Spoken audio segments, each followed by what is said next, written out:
TV. Revolutionary salute. Revolutionary salute. Like, share, subscribe.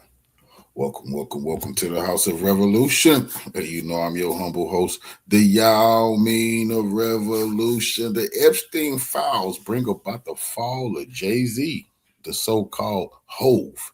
He laid down with he laid down with dogs. He got up with fleas. Before we get into that, be sure to wipe your feet. That means hit the like button. You in the House of Revolution? Like, share, subscribe, support the platform, y'all. Well, it's over for the bootleg shoe shiner Greek freak Jigga Man. What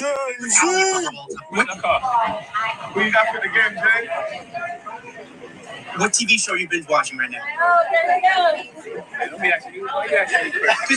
I don't know, man. Jay-Z is looking a little bit nervous about answering questions. Some pretty easy questions, actually. Could it be because he's in the Epstein files? In approximately 1996, an unknown man abducted. This young man is a very good investigative reporter who's been doing excellent work on Epstein and the small hats. Excellent work. He would not be talking about Jay-Z for clicks, for views, to clout chase, for revenue streams. He's on Jay-Z's ass because there is a story here.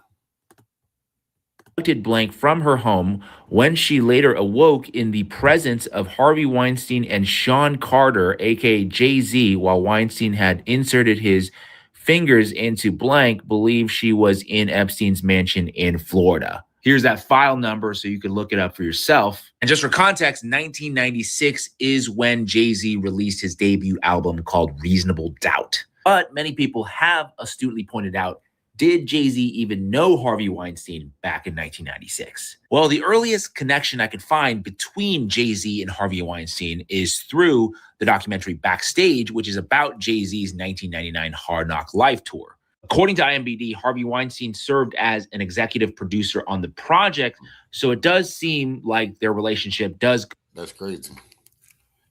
That's crazy. Jay-Z, what are you doing with Harvey Weinstein as your executive producer, brother? What are you doing, Jigga? What are you doing with Harvey Weinstein as executive producer? Now they're saying while Harvey Weinstein was executive producing, he was doing some very disgusting stuff throughout Hollywood. That's a fact. But now we have here in the Epstein files where a victim said, you and Harvey Weinstein did some very disgusting stuff to her. Now I'm going to show y'all this. See, cats like Jay-Z and Diddy and a lot of these bootleg house niggas like LeBron James, they get around these Weinsteins, Goldsteins, Goldbergs, and will do anything to become a billionaire. Something that seems like a little old test, they're willing to do it. Harvey Weinstein saying, yeah, we finna play with something young at a party. I'm taking you to a party. This is how you become rich as you believe, richer than you ever believe. Here's Jay-Z. Want to be part of that, but we got to make sure you're one of us. We got to make sure some things, we have a secret on you, you have that type of bullshit he got himself, I believe, caught up in it. Let's go back to at least the late 90s. The big question is, was this ever investigated? Does the media want to dig into this at all? I mean, it's not like Jay-Z. This ain't none of that.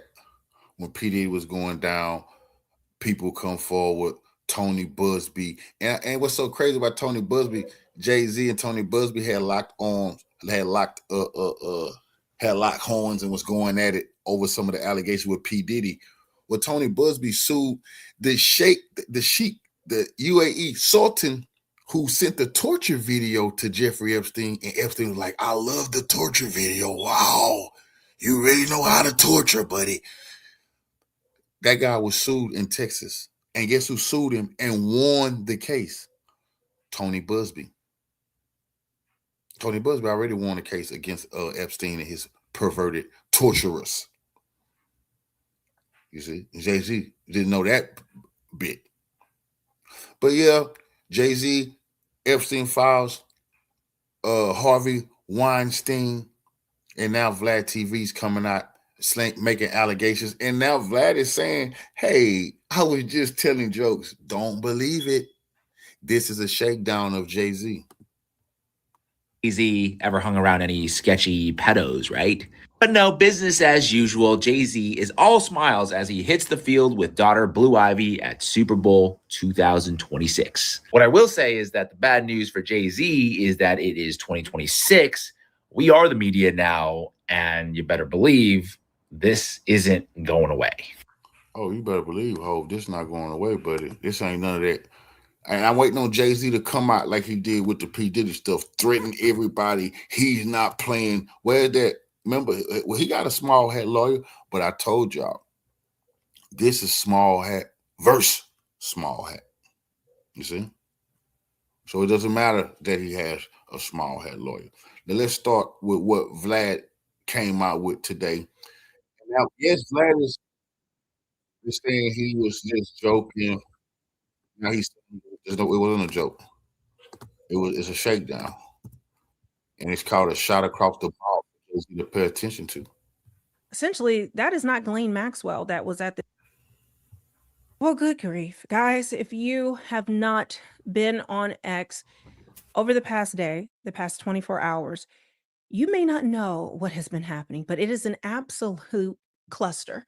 I gave you the report earlier on how essentially that is not Ghislaine Maxwell that was at this congressional hearing where, she was pleading the fifth. We've done the facial analysis. I'm going to be doing a deeper dive into that as well I as. want to dig into the fall of Hov, and I got all kind of different stuff. Some stuff had nothing to do with Vlad talking about, but this is a piece I couldn't even touch on. They already analyzed. That is not Ghislaine Maxwell who just did the deposition to talk to. That's crazy. But people can't do stuff like they did in the 30s, 40s, 50s, 60s. You can't do that. You can't bring somebody onto a television and say this is them. You have too many people can look deep into the details. They can see what's going on, and they have proven that that's not even her sitting in this prison pretending like she's Ghislaine Maxwell. That's crazy. Is Epstein actually, did he actually self-delete? Is he actually dead? Because from the looks of it, doesn't look like Ghislaine Maxwell allegedly is in prison, because that is not the same person. But then there's a lot of evidence that. Now, when they say that, that's not the same person. I want you to think about the cloning we learned about yesterday. That the scientists who do the cloning, who doing all this, trying to resurrect woolly mammoths and all this type of shit, Epstein funded them. All this breakthrough and this type of science, yeah, that's Epstein's breakthrough. He funded those people. So it's very strange that there's people walk around here looking like Epstein and Ghislaine Maxwell and things of that nature. Yeah, don't let it just slip past your mind that Ghislaine and Epstein absolutely could have cloned their goddamn self. They could have. And if you don't believe it, that's when they got you. They got you. It's that Jeffrey Epstein did not delete himself. Besides them, the missing footage that randomly is popping up now, there's still a lot of missing footage and gaps. Then the guards magically fell asleep during that time. They magically falsified, checking on him. That magically the cameras cut out, but then now new footage has come out. And then also now they're saying that a guard deleted footage. If you don't remember, I played this the other day, but back in December, the DOJ on their website, yes, on the official DOJ website, they put up a video that was supposedly Epstein deleting himself, but come to find out, this was just a fake video that was on YouTube that they downloaded, pulled, and put in the Epstein files and said that this was a real video. Then when it got called out, well, it just magically was deleted. I actually have a video of it being in the files, and then all of a sudden it's not in the file. Somebody screen recorded this. Okay, so we have the DOJ putting up that fake video of Epstein. But now we got to get into Jay-Z. This is wild. He is in the Epstein files. I have something about him and Harvey Weinstein connected to Epstein. This is a mess, but that is not the main headline about Jay-Z. Okay, so tying in all this fake stuff, we know how people are being paid off. A lot of lies coming out of the government, coming out of course, always these celebrities and politicians, but this is a wild one. So if you don't know who DJ Vlad is, he is essentially kind of a hip hop reporter. He's been around for, I mean, well over a decade. He interviews all of the main people in hip hop. Some people like him, some people don't. Some people say he's a Fed plant. Some people say, he's CIA. Either way, he has 6 million subscribers on YouTube. I think a lot of these big podcasters are Feds guys. They are. They are. Maybe I should do an expose on that, but maybe I shouldn't. But essentially, regardless if he's a Fed or not, in fact, if he is a Fed, this gives it more credence, because somehow Jay-Z is excommunicado at this point. It seems as though the word has been given out that it's over for him. And especially when you look at the moves that Nicki Minaj has been making with the Trump administration, she's actually stood up for Christians being persecuted around the world. And she has been making. They finished with Jay-Z because there only can be one or two token niggas. They picked 50. They're bringing Nas up the ladder. People have to look deeper. They're bringing Nas up the ladder. It's not a coincidence. They denied Jay-Z the casinos. Then they give it to Nas. Now, all of a sudden, Nas seems to be making some of the best financial deals ever. Like, he's business, 100 million over here, 200 million. Come on, same pattern. We're not going to fall for that neither. I don't care who on. So Jay got to go 50, a few of them other clowns rising up the ladder, same dirty closet. But that's what happened. And Jay-Z realized that's what's happening. He realized that. So many claims about Jay-Z. Jay-Z gonna do smart like Russell. And is he because if you leave, he's not coming back. Is he gonna go to a place where he can't be extradited like Russell Simmons did? Or is he too prideful? Will he get arrested like P. Diddy? Is he too prideful to hit the road, Jack, and don't come back no more? We're going to find out. Okay, and the things that he has been doing, and she really wanted protection from Jay-Z, and now we see why. So DJ Vlad last night randomly decided to put this out. If you don't know about the case about Tory Lanez, this is very important. This all connects to the Epstein files. What Vlad did is to cause a scene, draw everybody to the scene. Now, regardless if anything he's saying in here is true, he's a small hat, and they're letting Jay-Z know, we got you. We know you have been doing these things to people in the music business. It's not, he may not have played Vlad anything. Vlad know he paid to get Tory convicted. He bought judges. He bought jurors. He did all kind of shit. There was no bullet fact. That's all true stuff. It's all true.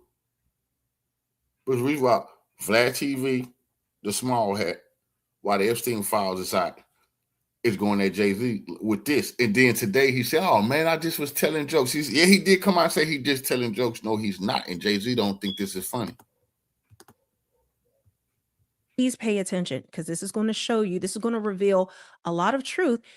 And it's really connecting a lot of dots that most of us, speculated. If you've seen from Jaguar Wright and other people talking about Jay-Z and his involvement with the music industry, we know that it is a very evil cabal, the music industry, the movie industry, it all comes from the same place, right? It's very demonic.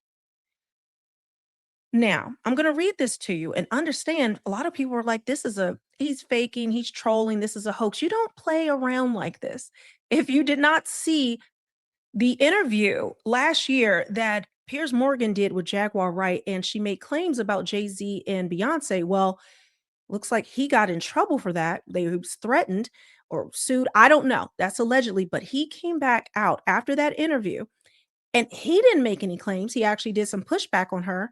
But the fact that he had her on there and she made claims in kind of like a mainstream outlet, well, he had to come back. He had to denounce it. I think they edited the previous video he did, all because of, I guess, allegedly threatening, or I don't know, he got the word to not speak about Jay-Z. So when I tell you, you don't troll at this level, when you are at a certain position in a certain platform, you don't joke around, you don't troll, you don't do those types of things. Come on, that man name hot right now. Epstein files. Vlad done brought Vlad got everybody talking about this man, and then look at talking about Epstein. This was no joke. And I don't ever think Jay-Z took this as funny, because he know this is a shakedown by Vlad and his family, the small hats.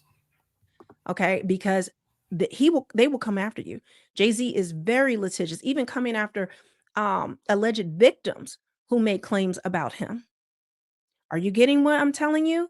So let's take this seriously, and I have some follow-up. So it says, I have a confession. Rock Nation is owned by Jay-Z. That is actually who the NFL is contracted with to do all of the Super Bowl halftime shows. Yes, even Bad Bunny this year on at the Super Bowl, you saw it was presented by Rock Nation. All the past few years, it has been Jay-Z's company that has produced the halftime Super Bowl show. So it says Rock Nation has been paying me to support Megan. That is Megan the Stallion, because we're getting into Megan the Stallion and Tory Lanez. They also paid off all the jury members to convict Tory. So there was Tory Lanez was convicted. He got 10 years in prison for allegedly shooting Megan the Stallion in the foot. That's a whole thing. I can't give you all the details, but if you know that case, you know it. But pay attention. And they bribed the judge too. Jay-Z did a verse for his grandson's new album. They paid off Megan's doctor to lie about the bullet fragments. She was never shot. The LA police are on Jay's payroll, and it doesn't stop with LA, but you're not ready to hear that part. The Mexican guy who stabbed Tory, because Tory Lanez was stabbed once in prison. He was stabbed in prison by a Mexican guy. Who do you think paid him to do that? You already know the answer to that. The 3 Supreme Court judges who denied Tory's appeal all paid off by Rock Mafia. This is wild. Jay also paid Trump not to pardon Tory, even though it's a state case. Trump can only pardon federal cases, but knowing Trump likes to bend the rules, Jay wasn't taking any chances.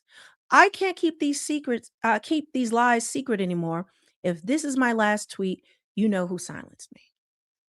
Now, the wildest part is like, if Trump, did they just pay Trump or do a favor? But he has no say over a state case. Okay. He can't do anything about it.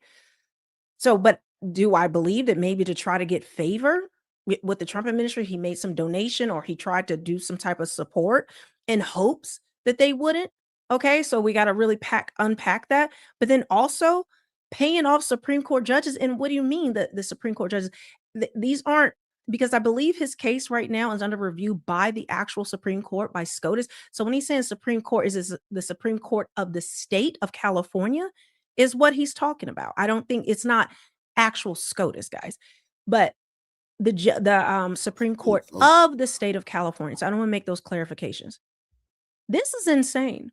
So I want to take you through some of the responses, like ignore some of the trolling here. And then this guy here, he's showing that it's all connected. There is a Epstein file search where you can kind of do a visualization of who's connected to who. It's wild. I may get into that at some point. But then DJ Vlad went on to say, it's deeper than that. Oh, so somebody said, it's over for Jay-Z.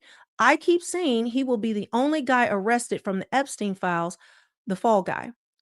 DJ Vlad responds and said, it's deeper than that. Jay-Z is Epstein.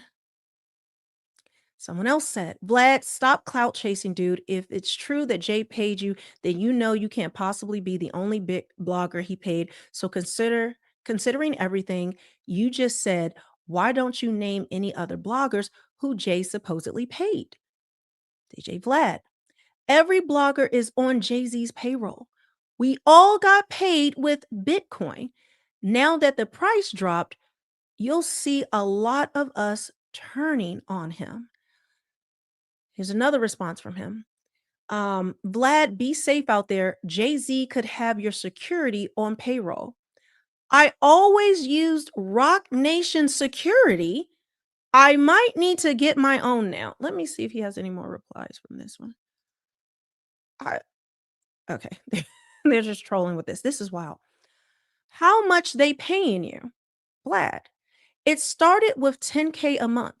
During the trial, during Tory Lanez trial of allegedly shooting Meg the Stallion in the foot, During the trial, it went up to $50K a month.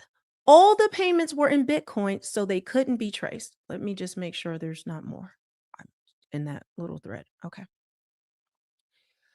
If he's trolling, this is wild. If he's lying, well, this is very, very risky. He is essentially accusing the police department, judges, lawyers, the court system, the Supreme Court of California, Megan Thee Stallion, all of these people conspiring. This is a huge RICO to falsely accuse Tory Lanez and get him convicted 10 years. And he is a Canadian citizen, so he will be deported after this. After he serves his 10 years in prison. This is a RICO that goes to the highest levels in the state of California. But then again, I'm going to show you how Jay-Z is very connected to the Epstein list and Jeffrey Epstein.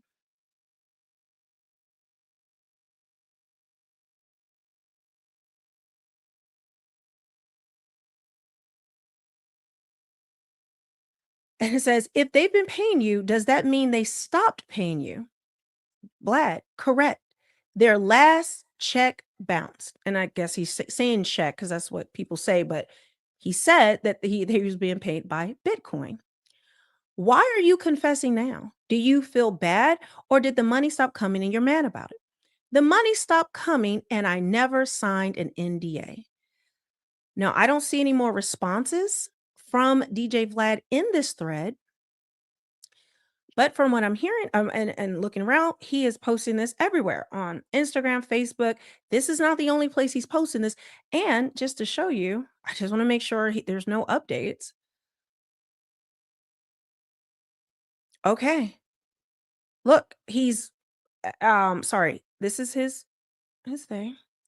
Now he did post, I guess this is an interview. This is like his normal programming he posted about. But after he posted this and all of his responses to people, he's not taking this back. He's not saying he's trolling. He didn't say that his phone was hacked. That's what a lot of people suspected he would probably do in order to, get out of this, which is what we know celebrities do when they make a post or this, nudes come out, whatever they do for attention. They'll come on later and say, "Oh, I was hacked. I was hacked." It's amazing how all of them are hacked and people put all this false stuff on their account. Yeah, right.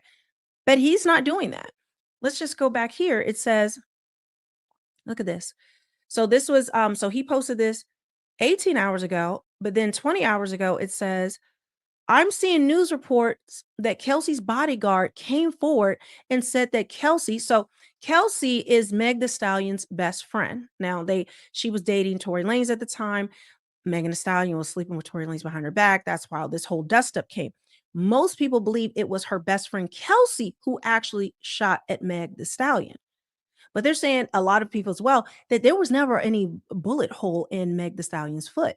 They've been done deep analysis on this, and it was just glass that had gotten on her foot, and they were claiming that the glass was causing her foot to bleed, and they were claiming that that was a gunshot, right? So this is wild. I'm seeing news report that Kelsey's bodyguard came forward and said that Kelsey shot Megan, not Tory Lanez. The only problem is that Kelsey's bodyguard wasn't actually bodyguarding her the night of the shooting. His testimony is based on a conversation he claimed he heard. 98% of appeals fall through. This isn't going to overturn Tory's conviction. If this were actually true, Tory should have taken the stand and said it. Also, the story doesn't match up with the jail call of Tory apologizing to Kelsey. You're an idiot if you think that someone sitting in jail is going to apologize to the person who put them there. And why would the shooter even do a jail call with the person who is being charged with their crime? And then he's saying, also, this is old news from last May. I'm not seeing anything else. He just normally just kind of posts his YouTube videos on X. He's not like very active and engaging with people, but now because of this, he is. But let me show you what the bodyguard had to say about this entire thing. Not long ago, Unite the People was approached by a gentleman named Bradley James. Mr. James informed us he was working as the bodyguard and driver for Ms. Kelsey Harris during Mr. Peterson's trial. As such, he was in close proximity and he had privy to conversations she was having with her husband and others. Mr. Peterson, I'm sorry, Mr. James informed us he was not under a non-disclosure agreement or a confidentiality agreement and was free to speak with Unite the People, and that he was doing it because his conscience would not let him not speak and leave a man in prison for something he did not do. Mr. James informed Unite the People that he was a witness to the conversation Ms. Harris had, where she stated she had the gun, she fired it 3 times, Mr. Peterson grabbed her arm and knocked it down, and the gun fired 2 more times. Now, in essence, Mr. Peterson never shot anyone. On the record, I believe that Rockation absolutely set him up. I believe Vlad is helping the small hat shake Jay-Z down, letting him know, you know, your Epstein file. It's time for you to relinquish a lot of your finances to our financial dealers, our financial advisors. And everything he's putting in that poster just to remind Jay-Z, no, you didn't pay off Vlad. We know who you did pay off. We're not going to name the lawyer. We're not going to name the witness, the judge. All that is just to remind him, bitch, we have the receipts on your ass, jigger. And we know what you and Harvey Weinstein was doing when Harvey Weinstein got you to be dumb enough to you got to get a little dirt on you to get in the club. Jay-Z fell for that. Jay-Z fell for the you got to get a little dirt on you to be part of this billionaire club. Nobody will trust you. These little niggas, bootleg niggas want to be so wealthy so bad, they will do anything. And Harvey Weinstein had them do anything, and it's in the Epstein file. That's just true. Never even touched that gun. Never fired the gun. This statement aligns with the statement of the only non-party witness to the case, Mr. Sean Kelly, who at trial testified he saw 2 women fighting, 2 men break up the fight, 1 man grabbed the other one's arm.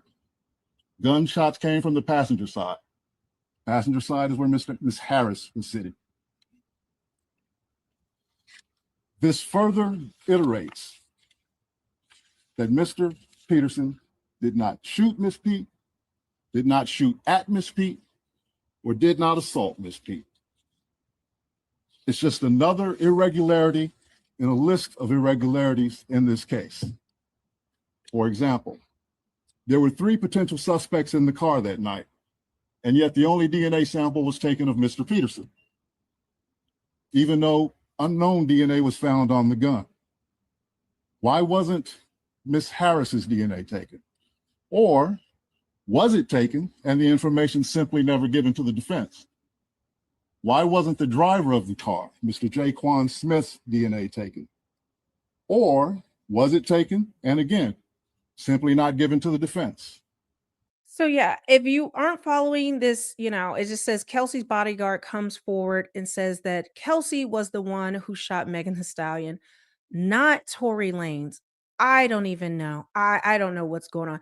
Now, this was Tory Lanez's father making these same claims that his son absolutely did not do this, that he was set up by Jay-Z, that this was all a charade. I won't play the whole thing because I want to get to show you what I have on him with Epstein, but I'll just play a little bit. And he's just calling down heaven, saying that God is going to avenge his son and all of that. I, from the beginning, never believed that Tory Lanez shot her. I just didn't. I have been saying that for a while. Some people are like, Melanie, you're crazy. You're a conspiracy theorist. Okay, yeah, I guess I am a conspiracy theorist, but welcome to the year of the conspiracy theorists being actually conspiracy realists, conspiracy truthers, and those who have believed the official narrative and what the government says and what's been put out there. You're realizing just like believing the media lies, like you've been deceived. Now, I can't say this definitively. This is what DJ Vlad is alleging, but we've got to continue to follow up with this. But this is a big deal. Do you understand what could be going down? Like, I am talking about Jay-Z, Beyonce. People are actually blocking them now on Spotify. There is a lot of fallout happening in real time. You want to know how I feel? I'll tell you exactly how I feel. I got some names that I want to call. Alex Spiro, Desiree Perez, and the whole wicked system of Rock Nation, including you, Jay-Z. Yes. You who say you rose from the gutter, but you have traded and bartered the souls of young men, and you're still doing it. Amen. That's a The fact. only independent witness in this courtroom is a man whose name is Sean Kelly. He came to court, and our attorneys, he would not even shake their hand after he went upstairs with Kathy Ta and Alex Bott. They met on Saturday before. They met with our witness, and then the man came back, and I sat in the hallway while he sat with Jody Little, the prosecutors in the LAPD's office. Tell me how there's no fingerprints. My God Almighty, I call heaven and earth to be a record today. That Rock Nation, you will crumble. I am an apostle of God. That's right. And you will know who I am. That's right. Say that, man. So I ended up playing the whole thing, but he's the things that DJ Flatt are saying, essentially he's saying it. He's even calling out the LA Police Department. Is this not crazy? And that's connected also to the Kardashians, who are also in the Epstein file. I haven't had a chance to get to it, but they were at a party at Kylie Jenner's house, all of them, and leaving Kylie Jenner's house, all of this happened. All of this happened. So let's continue to look at this. So this was Tory Lanez. I'm not going to play this. It says Tory Lanez went independent and Jay-Z offered him millions to sign with Roc Nation, but he declined because he knew how labels were stealing from the culture and only for Roc Nation to frame him later. It says, don't let Megan Thee Stallion's birthday distract you. Oh, by the way, today is Meg Thee Stallion's 31st birthday. I don't follow these celebrities. That just popped up and I was like, oh, well, Nicki Minaj has felt threatened by Roc Nation, who Meg Thee Stallion signed to, has beef with Jay-Z, Roc Nation, Meg Thee Stallion. And it's just so happened the night before her birthday on Valentine's Day, well, it comes out that she potentially completely fabricated this with Jay-Z and Roc Nation. And this goes to the highest courts in California.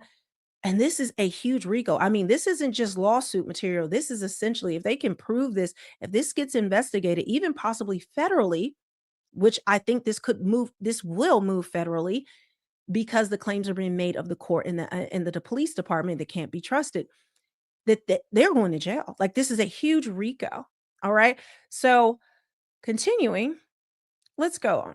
And I put something in here, but I posted something about this, but I'll read it from Mario.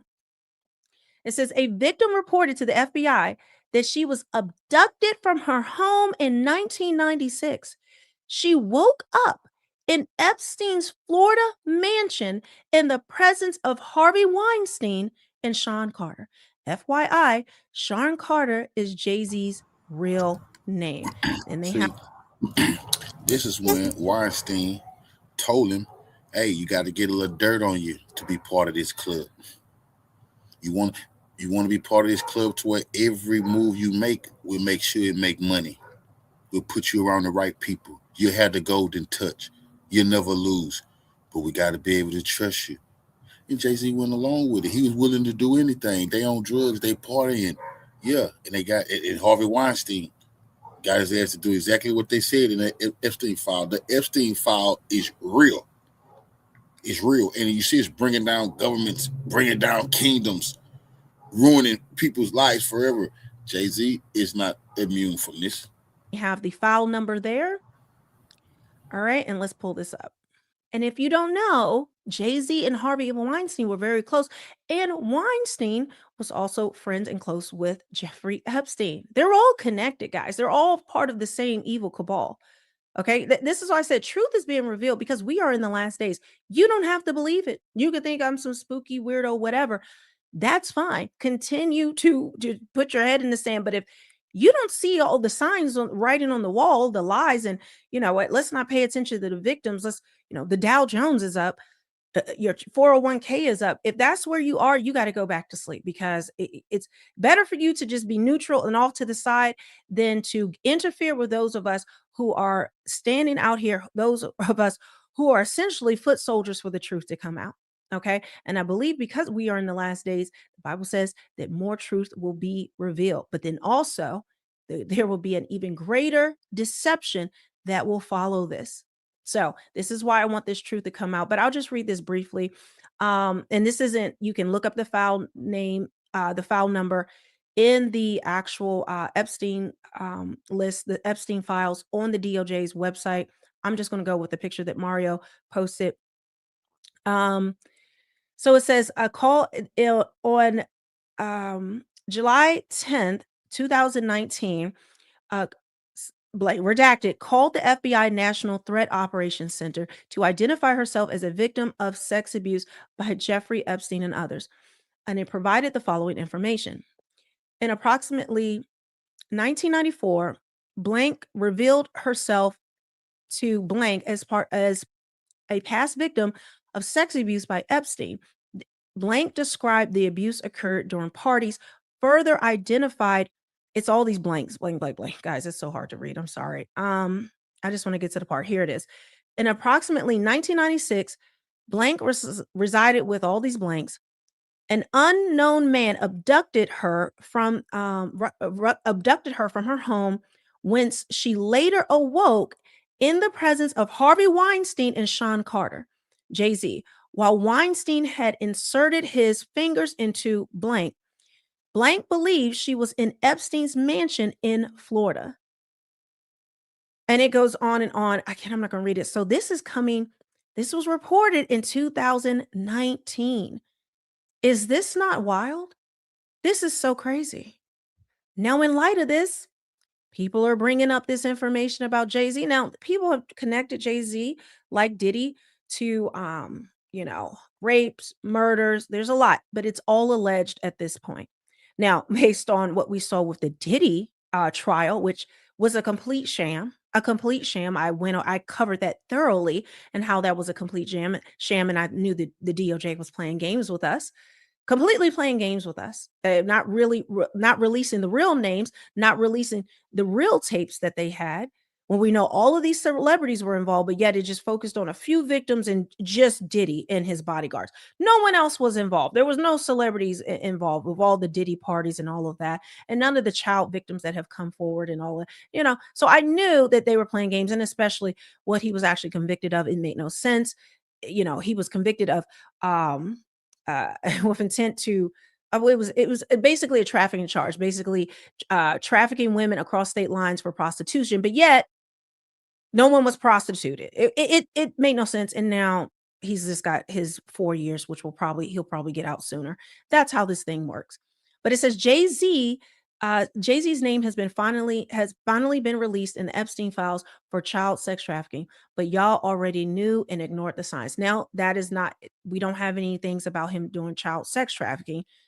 These are just some of the allegations that are in the Epstein files that are connected to not only him, but Harvey Weinstein. But people remember Aaliyah was age 15 with Jay-Z at 26. This is not what you do with a 15-year-old girl when you are a grown man. Same thing you see here, Jay-Z 27, Beyonce 16. They went on to get married just a few short years later. Now, I just want to throw this in here. I don't have time to get to it. But now Kurt Cobain, which I believe the channel Redacted, they are alleging, and they said they have a witness. They have put out there that Kurt Cobain was not killed. Did not delete himself, that he was killed. Look at this. This is crazy. Okay? They're going back to an interview of what Kurt Cobain said. I'm going to cover this in another video, but you need to hear this. So we're really seeing the music industry being infiltrated through the Jeffrey Epstein files. It says Kurt Cobain saying that children were being raped on the island right in front of his house. How would Kurt Cobain know this? How could Kurt Cobain speaking about this in an interview, and the next thing you know, he joined the 27 Club. What is the 27 Club? Well, it's all of these really famous musicians who all seem to mysteriously die at 27. Could it be a psyop? Do they take on new identities? I have a whole rabbit trail I can take you through that. That's not for this video, because you guys, your eyes will not be awake to that right now. You're like, Melanie, put the tinfoil away. But there is a lot of evidence that a lot of these people just take on new identities, and once you go into it, it's like it becomes plain as day. And we're seeing now all of this truth finally being revealed in drips and drabs, but then also what people never thought was possible, that our government will lie to us, that all of these are fake, that people who get convicted, they're not actually in prison, people, or victims are being ignored. Clear, hard evidence is being ignored. And the elites seem to get away with anything and everything, where you and I, well, we're always under their thumb. We're always oppressed. We can't move without them coming after us. But somehow the rich and powerful always seem to get away, and the victims and even other celebrities, well, they're either deemed crazy or they're taken out. So this website that I'm on right now lets you invest into real estate for as little as a few $100s. It doesn't require me to deal with tenants or rehabs, and it is completely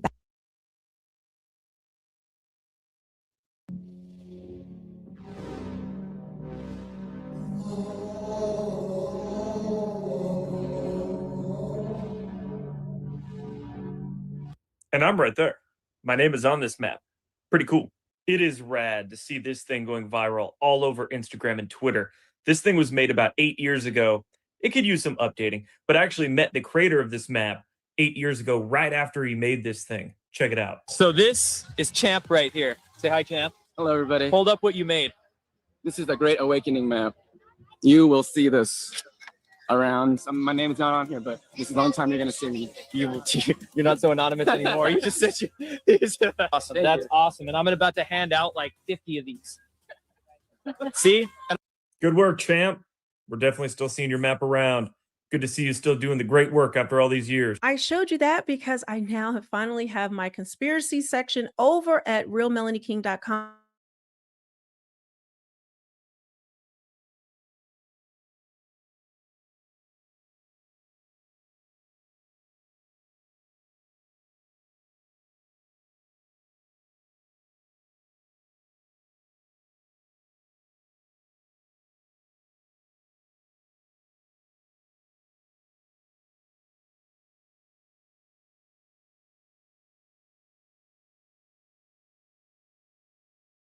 Your point about Sesame Street being designed to program and indoctrinate young people into a particular point of view, to sort of particularly to neutralize the aggression and potential revolutionary tendencies of inner city Black Americans after the riots of the late 60s, the MLK riots. It connects to an email that some internet sleuths just discovered in this massive Epstein tranche, which is so meaningful to me and just so amazing. And it's from Jess Staley when he was the CEO of Barclays Bank. He's an American banker, or some would say bankster. This is in, just years after Occupy Wall Street and after the financial crash. And he's writing to Jeffrey Epstein, you want to know why we are not Sao Paulo? And he's referring to, I think, a kind of color revolution which was going on in Brazil, in which masses of people were in the streets to remove Dilma Rousseff, who was the center-left social democratic president. You know why we're not Sao Paulo? Watch the TV ads on the Super Bowl. It's all about hip Blacks and hip cars with white women. The group that should be in the streets has been bought off by Jay-Z. Now, I don't know if he's literally saying they were bought off by Jay-Z. Jay-Z was really a symbol at that time of neoliberal capitalism. He had made himself sort of a spokesman for the financial establishment, for Wall Street. He actually came. The bankers is telling Epstein Jay-Z is helping dumb down the revolutionary forces. Don't have to worry about the blacks getting what's really going to come to them as long as we have a clown like Jay-Z. That's what they're talking about. Came into Occupy Wall Street and attempted to subvert it, co-opt it, and essentially undermine it by introducing his own brand, Occupy All Streets. Basically, like, let's keep young black people away from hating Wall Street after their dream of home ownership was just dashed forever. That's why when the kneeling was going on, athletes started kneeling. NBA basketball players, Jay-Z step in. Okay, we done with the kneeling. Now let's get to getting these billions. I'm gonna show y'all the way to be billionaires. We made it now. The dream is, you see, because they created him. Now, anytime some revolution happened, here they tried out this clown. Jay-Z got some minority ownership stake in the Brooklyn Nets just so he could kind of be a symbol of the Barclays Center, which was named for the bank that Jess Staley owned, but which also kind of doomed that area around Atlantic Yards to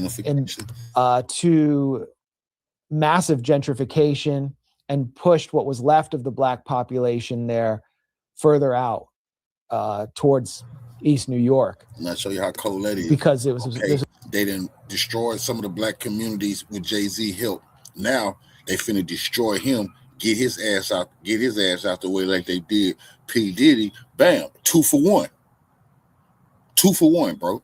You destroyed the black community. And in the Epstein files, the bankers telling Epstein, don't worry about it. Jay-Z, he done dumbed down the revolutionaries. He done bought them off. They not worried about what they really supposed to be worried about, as long as clowns like that is talking. They're not, like I told you earlier in my video that I did, as long as Jay-Z talking, black people are never. That's why I'm glad y'all don't listen to him. Bill Gates went and bought $280 million worth of the most fertile farmland in America, the breadbasket of America. Jay-Z didn't talk to black people about doing that. Nothing like that. He got everybody thinking they was going to be liquor dealers. This was a massive Frank Gehry designed arena, the Barclays Center. So Jay-Z came in to kind of legitimize that whole thing. So does he mean that they were literally bought off by Jay-Z? Jay-Z was at that time starting to pump money into Ferguson, into BLM. Was that like a plot to subvert Occupy Wall Street by focusing everyone in on identity politics and race in place of class? Look at where BLM wound up years later in nihilism, liberalism, just a tool for the Democratic Party against Trump. And you start to ask all these questions, and it makes you a little bit conspiratorial. I don't know what your reaction is, but this one hit really hard for me.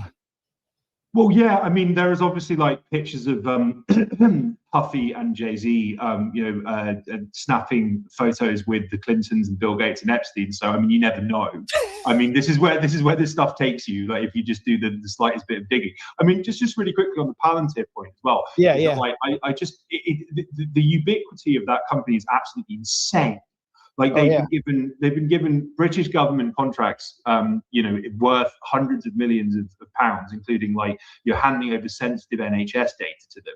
I mean, this is Peter Thiel's Batman influence, surveillance and spying tool that creates all of these very detailed databases on people, and is used by a worrying amount of intelligence services in the military, and is increasingly being rolled out to domestic.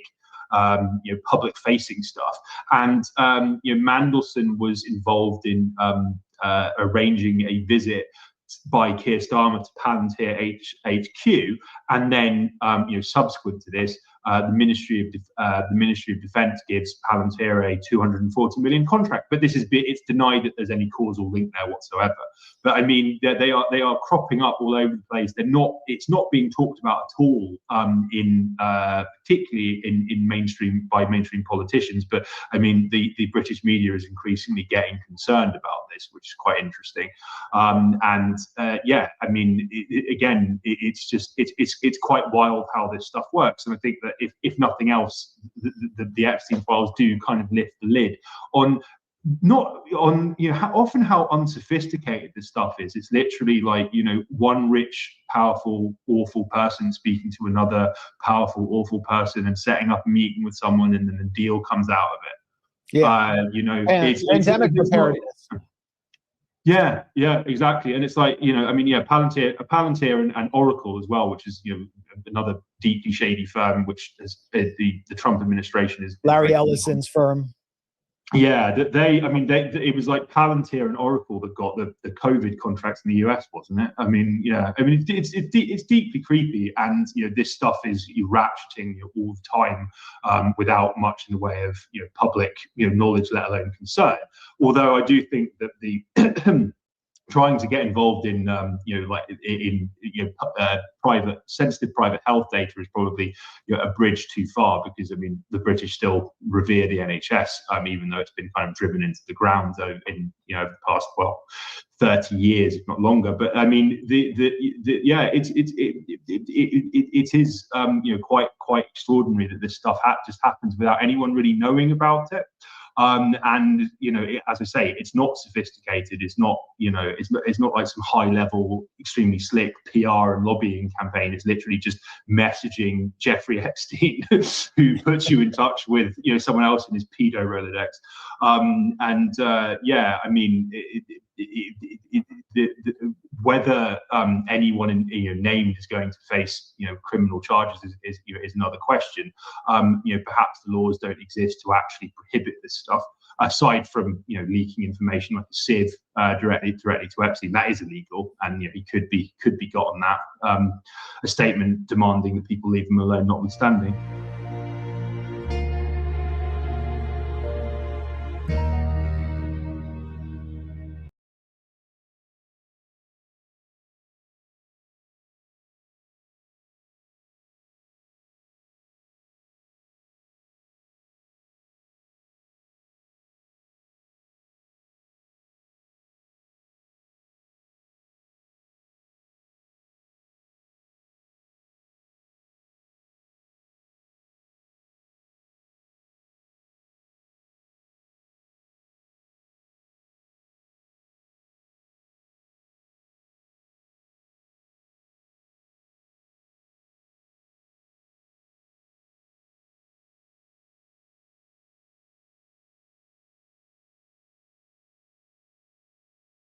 Hey, do you remember this lady? If you could call it that, even. Well, now she's afraid to walk down the street. So it's really not looking good for Jay-Z. I mean, this is his favorite witch, it would seem. It would seem this is his favorite witch. Y'all remember him doing this Picasso baby performance? Seriously, poo-formance, if you ask me. Remember him doing this Picasso baby, quote, performance art film, and it was so embarrassing for him. I mean, I am telling you, it was one of the most, I think, obvious displays ever that the man has absolutely no creative talent. None. Absolutely no creative talent. The man was supposedly, I would play you a little clip or little snip, but Alex Spiro is going to be on me like white on rice, trying to get me to take it down, talking about I took somebody's copyright away, so I'm not going to play it. But I'll do an artist rendition. It's kind of sounded something like this. Picasso, baby. Ka.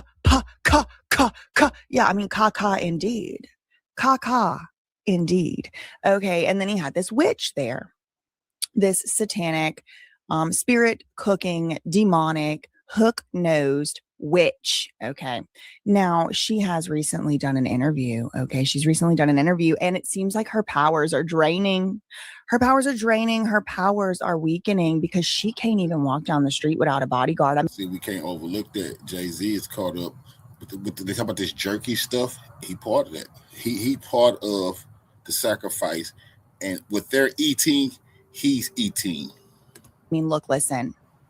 Back in the 70s, the way she kind of made her name was doing this performance art debauchery, where she stood in a room, I think either naked or with limited clothes on, and then there was like a table of torture items, and one was a loaded, pew pew, and she was like, if somebody pew pew, then somebody pew pew, or maybe they had the bullet on the table and the pew pew somebody put together. Somebody pointed it at her. And it was like basically this supposed performance art was just like basically Marina Abramovich, that's her name, had so little respect for herself, so little respect for herself that she just allowed the American public or wherever she was, she might have been in Paris, to do whatever they wanted to do to her. And they did some things. I mean, that alone probably traumatized this witch. You know, I would feel bad for her if she didn't choose to do it herself. Okay, well, thank God recently she said she was scared to walk down the street, and that's just fine with me. I wish she would stay in her house. I wish she would get out of my country, but unfortunately that means that she would be flying and being in somebody else's country on her broomstick. So, I mean, I don't know who I really want to wish her on other than perhaps those inbred royals. Maybe they should all go live in one of them. One castle. We'll give them one castle and they can just stay in it together and leave us the hell alone. Okay, I don't know. That's my opinion. But here she is. It was 2 months ago. She does this interview on this uninitiated novice cuck, Louis Theroux. Oh my God, I'm gonna downvote this right now. Because the whole time he's sitting here, I guess brought to you by Spotify, the whole time he's sitting here like, oh my God, I feel so bad for you, Marina. Oh my God, people don't get it. They're crazy conspiracy theorists. And this clip, while it is only 2 months old, it has aged like, I'm gonna say like an avocado. It has aged like an organic avocado. It has aged like an organic pineapple in the summertime sitting on the kitchen island. Just 2 months ago, things that they were saying were conspiracy theories have now completely turned out to be true and proven in these Epstein files. So I'm going to speed it up a little. I'll do it to the 1.25 just so you can hear the glorious and wonderful, I mean, prophetic even news that this witch is not having a fun time. She's not having a fun time spirit cooking and gallivanting all over the place. And then we're going to look at her past. We're going to look at some of her past works. And then you can see if this lion ass hoe has that. I mean, ooh, excuse me. Oh, it just comes out like that. You can see if this lion ass, you know what, witch, we'll say, hook knows which, is actually even. Have you been wondering how people turn side hustles into full-blown online businesses that make money while they sleep? I'm Penny with Jotform, and in this video, we'll walk through how to start an... Telling the truth. We talk about the Pizzagate thing. The what? The Pizzagate. What? Thing. I've never heard. What? I mean, that must have been. Bet you knew what he was stressful. asking. It's stressful because I have the really, life warming. Death threats? Do you mean? That they will come and take the devil out of my body, and Amen. Praise the Lord. Come take the devil out this bitch body right now. Amen, Jesus, and everybody else. God and the Lord and all. We should explain for people listening what happened. It would be so wonderful. Anybody can Google Marina Abramovich, New York Times, the Pizzagate. Have 2 huge report of this with title "I am not Satanist. I'm an artist." But if you want a story, it will take a few minutes. It was basically these people love to gaslight us. Oh my God, do they love to gaslight us? They love to call anything, and then act like it's us that's the problem. Okay. For example, I am that Satanist. I am artist. Bitch, I don't give a flying rat's ass what you call it. It's pretty grotesque. It's pretty detestable. In fact, and indeed, y'all don't take my word for it. I mean, other than honestly, this should be enough. This should be enough. Okay. Other than that, let's look at some of this. I am not Satanist. I am artist. This bitch had to say. Okay. First of all, let's check out what she was doing 30 years ago. Okay. 30 years ago. Let's turn it on like 1.5 times the speed. And I'm going to just say right here, right now, no weapon formed against me shall prosper. 1,000 may fall at my side, 10,000 at my right hand, but it will not come near me. I will only observe with my eyes and see the punishment of the wicked. So y'all better get your, before we talk about this. But look, we ain't going to watch this whole thing. It is very grotesque. But this is not Satanist. This is artist. Okay, got it. Oh, really? That's okay. Got it. Okay, got it. This is 30 years ago. What are they going to do with that? What are they going to do? No subtitle. She's painting with blood on the wall. Okay, this is art. Got it. It's Jay-Z spiritual. Let's see what she's writing, an uplifting, nice message. Oh, no, it says mix fresh breast milk. Okay. And fresh sperm. Oh, good. Okay. So there's no way this could possibly be Satanism. No way. No. She's painting with blood. Where'd she get that blood? Who did it belong to? Who knows? I don't want to know. Maybe pig, maybe a person. Who knows? This is art. This is art to her. Okay. Look at that. Oh, art. Look at this art. They're painting with a paintbrush blood over what appears to be a child mummy. That's art. And if you don't get it, you're the problem, according to which Marina Abramovich. According to her, you are the problem. If you are not sitting here and look at this right here. This is a thumbnail. Look, these people are getting a kick out of it. This is when she fully MK Ultra'd herself. This is when she fully did it. This is when she put the pew pew out and let the people do whatever they had wanted to do to her. But look, I mean, look what this crazy, sick, psychopathic, disgusting lunatic. Look at that, just pouring blood all over everything. This is art. Oh my God. The ASMR. What is it? Chicken livers? What is this? Coagulated. Look, with a sharp knife, cut deeply into the middle. Cut deeply into that middle finger. 764 ain't got nothing on this crazy psychotic bitch. Ain't got nothing. And guess what else? If the video ain't good enough for you, there's a whole cookbook called Spirit Cooking. Here's the front page.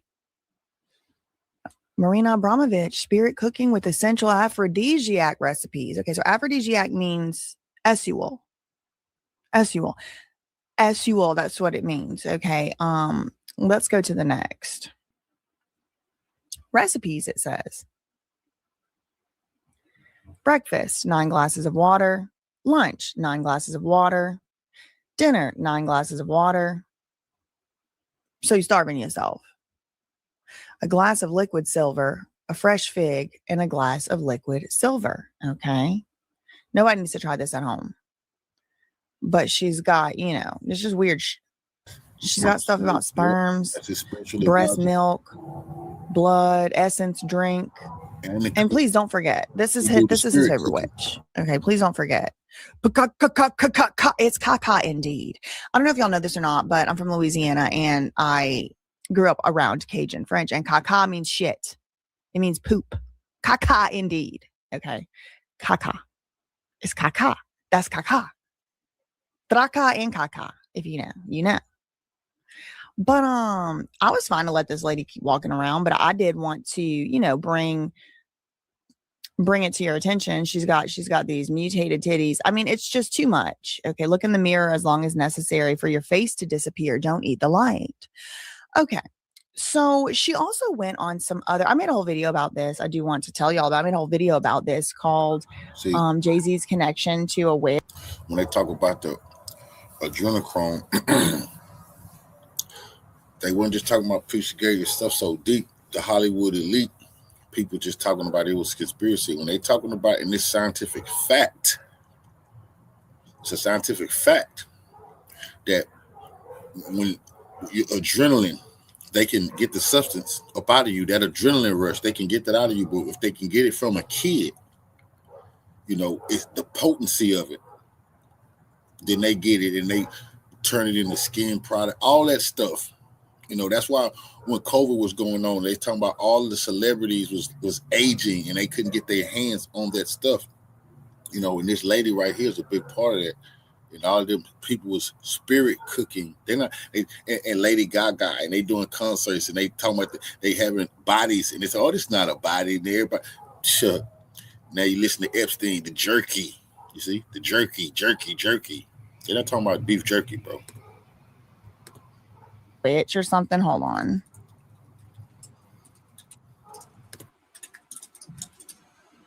Or something, Maria. Jay-Z's bizarre relationship. Here, look. It's my BJ Investigates channel.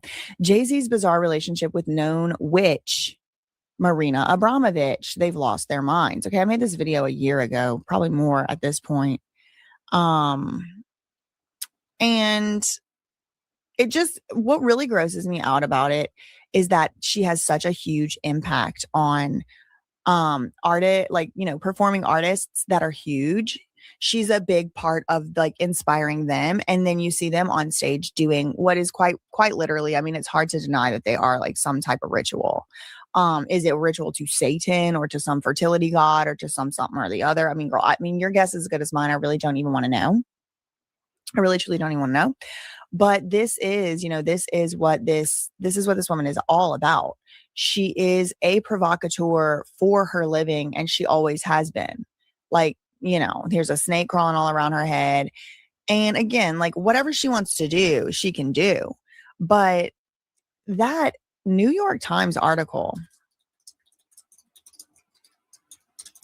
actually, even the title of it is something like, let me pull the picture up. It was like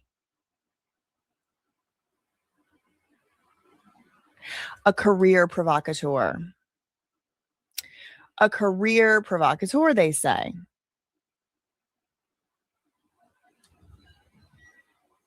Let me, I'm just pulling up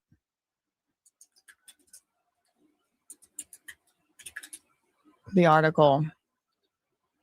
Okay, here you go. That New York Times article she referenced. A career provocateur is the title of the article. Okay, so she's been provoking us knowingly the whole time. It's been going on about 50 years now. She's about 80 at this point. So she knows she's a provocateur, a career provocateur. All right. Oh my God. Oh my God.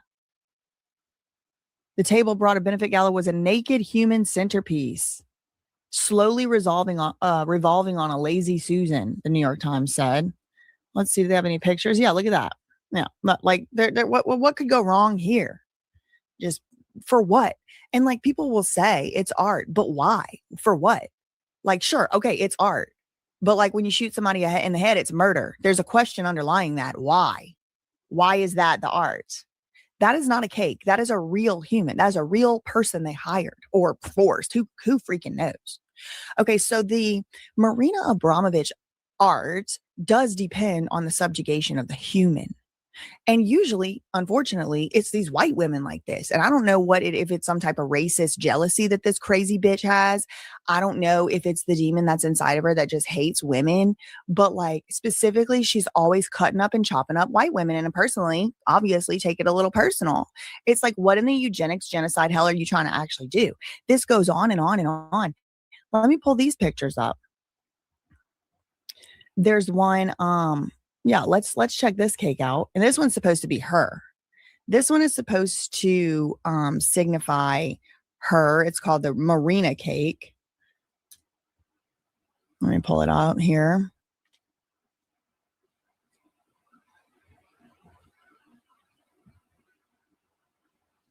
It's just nasty. It is nasty. And like for the longest, for like 40 years, she's been able to walk around happy and free. Nobody messing with her. Nobody telling her nothing. She's been going to parties with Jay-Z. She's been going to parties with, look at that. That's a cake. Look like Melania Trump's head right there.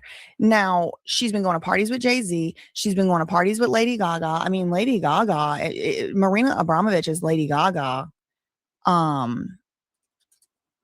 Biggest inspiration. She's so inspired by her. And you can see it on the stage. Lady Gaga now like dresses like literally a devil. She puts the horns on. She puts the big spikes. She has the hellfires going. It's like, I know what I'm looking at when I'm looking at it. Can you stop? Can you please stop? It's disgusting. And also Lady Gaga's getting a little bit too old for all of that. Please.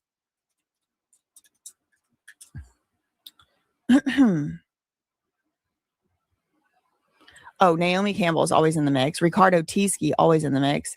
They got a Kylie Jenner lookalike here. Look at this one.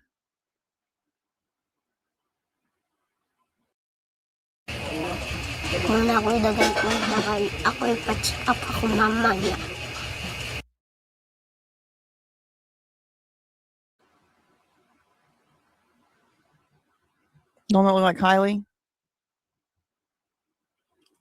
They got these women's heads on the tables. What for what? Why are there women's heads on the table? Why?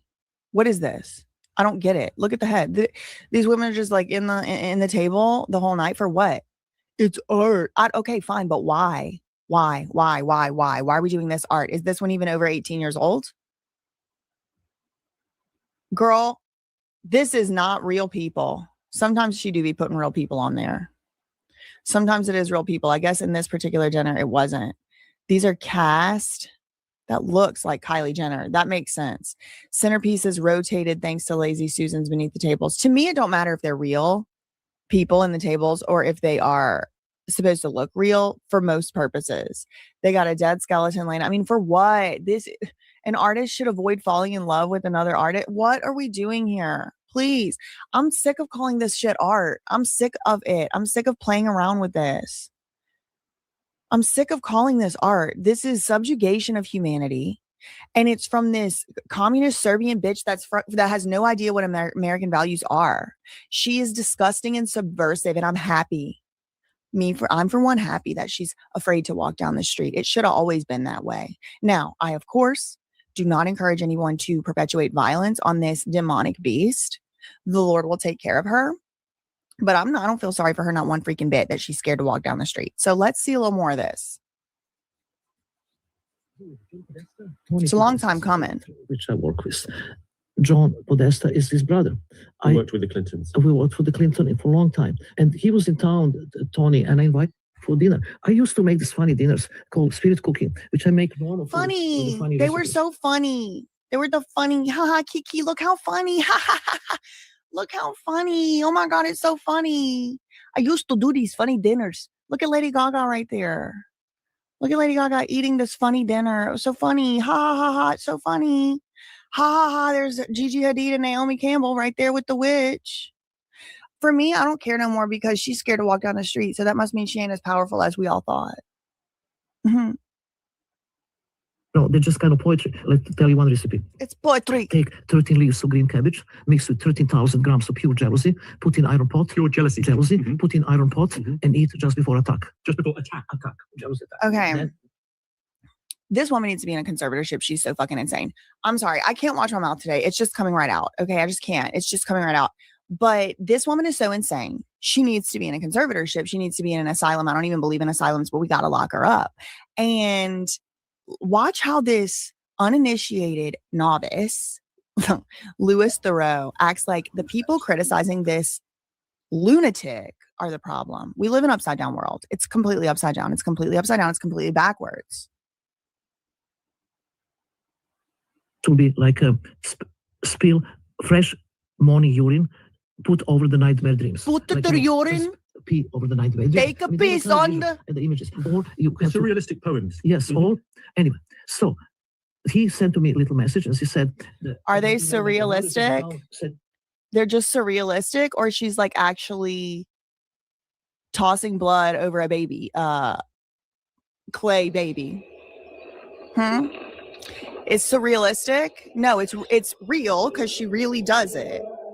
Fresh morning urine sprinkle over nightmare dreams. Where's the surrealistic poetry of it? She's actually doing it. This idiot is like, it's just surrealistic poetry. She's like, yeah, but anyway, well, she doesn't actually say, yeah, it's just surrealistic poetry. She has before called them rituals. She has literally before called it rituals. But now that everybody else is calling it a ritual, she don't like that. And she's scared to walk down the street. She wasn't scared for somebody to load it, cock it, and pull it. But she's scared to walk down the street. And that's because we've been rebuking. I say what I see. I'm not going to be gaslit. It's been a lot of millennia of people just like me fighting against people just like that, and they all got that nose somehow. It's so interesting. Now, me never had a nose surgery, never had a nose job. The Lord said, no witch nose for you. And I'm talking about this wicked witch archetype. Look at her. Look at her. It's like the thing they put on the Disney shows. They tell us what these witches look like, and then they pop out looking like witches, and they're like, surprised we notice? Bitch. Email and send me the John Podesta email. I send email to John, if you want to come, his brother is coming, blah, blah. He sent email to his brother, it's not going to come, not to me. Never had meeting with John Podesta, never saw him, and never came for the dinner. Now, it's this old thing with the investigation of emails, the WikiLeaks. And in these emails, the most strange thing was that I invite him, the Tony Podesta, to come to spirit cooking dinner in my place. So they Google me. See that cut star. The most strange thing she's acting like is not. It's like, oh my God, these people are crazy. I mean, what was so strange? I just invited people to come to these dinners like this. Hold on, let me show you the Lady Gaga one.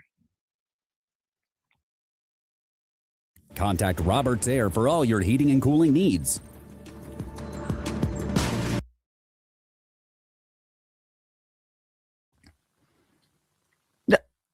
That was the worst thing I did was invite them to come to the, oh my God, what was so bad about that? Well, I mean, it's pretty much like simulated cannibalism for one. That's pretty freaking strange, Marina. And you had the right hand to Hillary Clinton, who was running for president. His brother was coming to these. It's weird. And I'm sick and tired of playing around and tippy-toeing around this bullshit like it's not weird. It's weird. And I don't think that y'all should be able to proudly go out and do this publicly and proudly. Maybe you should keep it in your own house. Okay, I'm not going to say they shouldn't be allowed to do it. They should go to jail for doing it or something. I'm just going to say I'm not upset personally that the people who are doing this very weird, and frankly, in my opinion, it is demonic bullshit, are feeling like they're going to have to start going doing it private again now. I'm kind of okay with that personally. I think we're going to have a better world when that happens. Definitely better country. Communist in my stomach. Basically, they would have leapt on these apparently this here's a pentagram immediately. Pentagram, seemingly satanic symbols and whatnot. So from one day, one day from another, I open my email and it's bombarded that I'm the witch, that I'm eating children, that I'm drinking the blood with Hillary Clinton in Pizzagate. I completely shocked. They put it together with the pre-existing narrative, which was based on a kind of bonkers conspiracy theory to do with trafficking of children and satanic ritual abuse. So there was this framework for it, and you slotted into it. The bonkers conspiracy theory isn't so much of a bonkers theory anymore, is it? It isn't so bonkers anymore now that we've seen the Epstein files. They were indeed trafficking children, Louis. They were indeed doing that. See how they just play in our face? This bonkers conspiracy theory. Okay, was it really? Was it really so bonkers that they were trafficking children now? No. It was not only bonkers, it was true. Not only not bonkers, it was true. It was true. It is true. They still are doing it. And yes, they are doing it with weird ritual stuff, just like that big ass golden cross of Jesus hanging up at the Epstein Zorro Ranch. For what? He's not a Christian. He's a Jew. Why did he have a big Jesus cross? Jesus on there. That's what my daddy said. Jesus got off that cross. I don't want to see that. Thank you, Jesus, and all that, but Jesus got off that cross. What's this Jewish guy doing with a big Jesus cross in this big room? I mean, come on, please. Let's not continue the charade, Louis. You Satanist apologist. I'm sick of the communists and I'm sick of the Satanists, and I'm about to start just saying it. You can't stop me, and you won't. And then come horrible. I have to change my email. How are they going to stop me? How are they going to stop me talking when they can't even walk down the street? Amen. Ha! And to come and, they cut my throat, that they're going to take devils out of me. And crazy QAnon type. Do you know about QAnon? Yes, the same guy who said 36 kids killed, in this horrible, the school that actually was actors. Oh, Alex Jones? Alex Jones. Was he a ringleader for the allegations against you? I don't care about Alex Jones. Really? I asked him, the alarm that there will be people in weapons in the theater when I'm there. Because of the Alex Jones stuff? All of this, yeah. Then when I was leaving the last day of performance, it was enormous. It's very annoying. Okay, I do understand why people don't like him and stuff, but like this, the reason we don't like Marina Abramovich has almost nothing to do with Alex Jones. It has more to do with the fact that she is out here for the last 40 to 50 years acting like this. This is really our issue. This is really our issue. It has nothing to do with Alex Jones. Okay. This is the issue that we're having, ma'am, with a sharp knife. Cut deeply into the middle finger of your left hand and eat the pain. Eat the pain, but don't eat the light. Pain. Okay, this is why we don't like you. You psycho lunatic. Fresh morning urine. Sprinkle over night dreams. Bitch, go back to wherever you came from, seriously. I mean, that's one of her issues. I believe she really hates America because she doesn't have a home. And that sucks. That sucks. I don't think that that's cool and that's right, that people constantly become displaced from their homeland. That does suck. But my sympathy ends about right there, because nobody that's alive today did that. Okay, we didn't do that. But now our children have to live in a society and a culture where our biggest names in music, Jay-Z, Lady Gaga alone, Shia LaBeouf was very influenced by her. These are the actors of the acting world. It seems like Machine Gun Kelly and his crazy witch wife were very influenced by this. And so now we have to live in a world where she's brought this debauchery and her trauma and her pain, carving things into her stomach, pouring blood on baby mummies, and having, very hyper realistic and sometimes actually legitimately real humans sit up under tables and look up at the guests. That doesn't make it better over here. Okay, that doesn't help. Okay, so I'm kind of like, put this bitch on a boat and put her out with the Sea Org or something. I've seen enough. I've seen enough.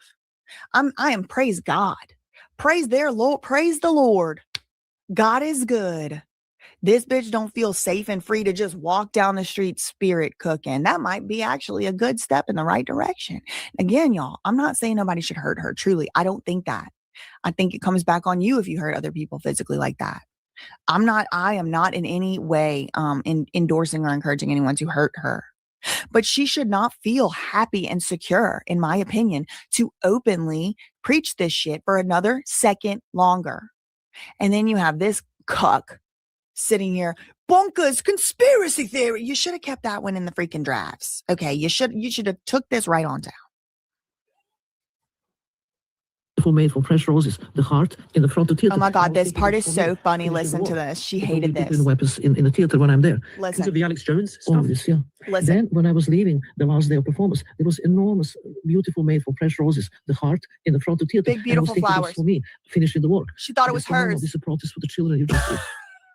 Honestly, it's not fun at all.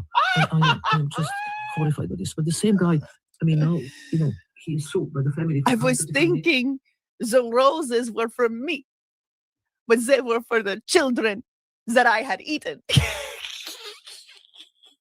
Bitch, stupid. I rebuke.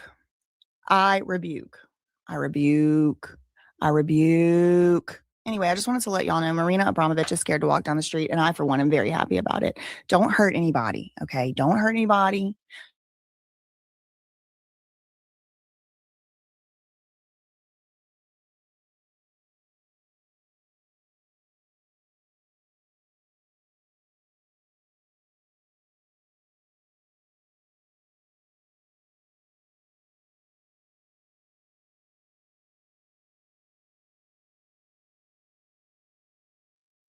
Thing that took place at the Grammys with Nicki Minaj and her calling individuals out, calling out the Democrats, mentioning satanic cults, calling out Jay-Z, and we're going to dive into those tweets, and then we're going to just take a little trip through, Beverly Rhodes' reaction to the Epstein files and what's been coming out, and take some of your guys' point from the side chat.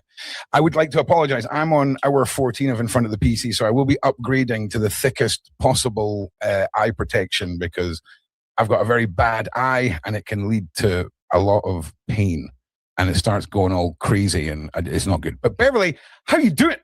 How are you? It's been a while. I'm fine. How are you doing? You've been looking at that screen for too long. 14 hours. Yeah. Whoa, it's a long time. Yeah, it's a long, and sometimes I'll have to do this and literally turn the lights off or turn the light on, sorry. So anyway, carry on, Beverly. Tell us how you're doing and what you've been up to. Yes, busy preparing to go to America. We're going to be doing a vampire hunt in I think the area is one of the main streets in New Orleans. So that's going to be fun. Awesome. Yeah. And then just doing some traveling around. So that'll be good. Absolutely. And listen, a lot more about what you're going to be up to later on. Your link is in the description. Make sure everyone goes and subscribes. But we're going to jump into this because Nicki Minaj is on one.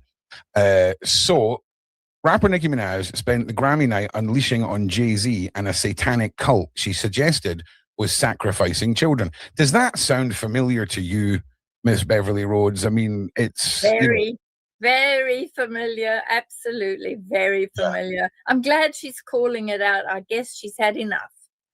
Well, I think it's interesting because here's one of the images. Okay. And I wonder if she's got, a little bit of bravery from, perhaps being given the nudge to go ahead with this.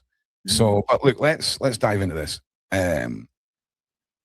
Okay, satanic cult she suggested was sacrificing children in a wild Sunday evening X tirade. Minaj, who has made headlines in recent days with her outspoken support for President Donald Trump, began by boosting a post suggesting that Jay-Z had been predatory towards teenage girls. And I'm going to just bring this up here. So this is one of the posts here, true or false. We've got Chucky here. And then we have Jay-Z dated Foxy Brown when she was 15 and took her V word. He was 23. Jay-Z was going out with Alia when she was 15, 16, 17, and he was 26, 27, 28. Jay-Z met Beyonce at 16 and started dating her when she was 18 and 19, and he was 30.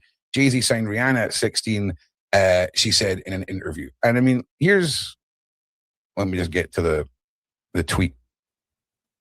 Here's all the photographs. Girl came with receipts. Yeah, she did. So let's just cut back to this article. She went on to share a pair of pictures from the music mogul with Aliyah and his current wife, Beyonce Knowles, to back her allegations, which were accompanied by the following caption. Are y'all understanding all these people have been sacrificing children as a way of gaining and maintaining power? If you ever vote Democrat again, you are just as soulless as they are and will perish. Maybe it's time for me to do some story time since I was trying not to say what I know. Yet they continue to attempt bullying. Also, I won't be releasing an album until my contract is renegotiated and until I tell you about all the sabotage this RICO is finding out about Billboard. So, yeah, I mean, she's laying in hard. And it's interesting because we often said that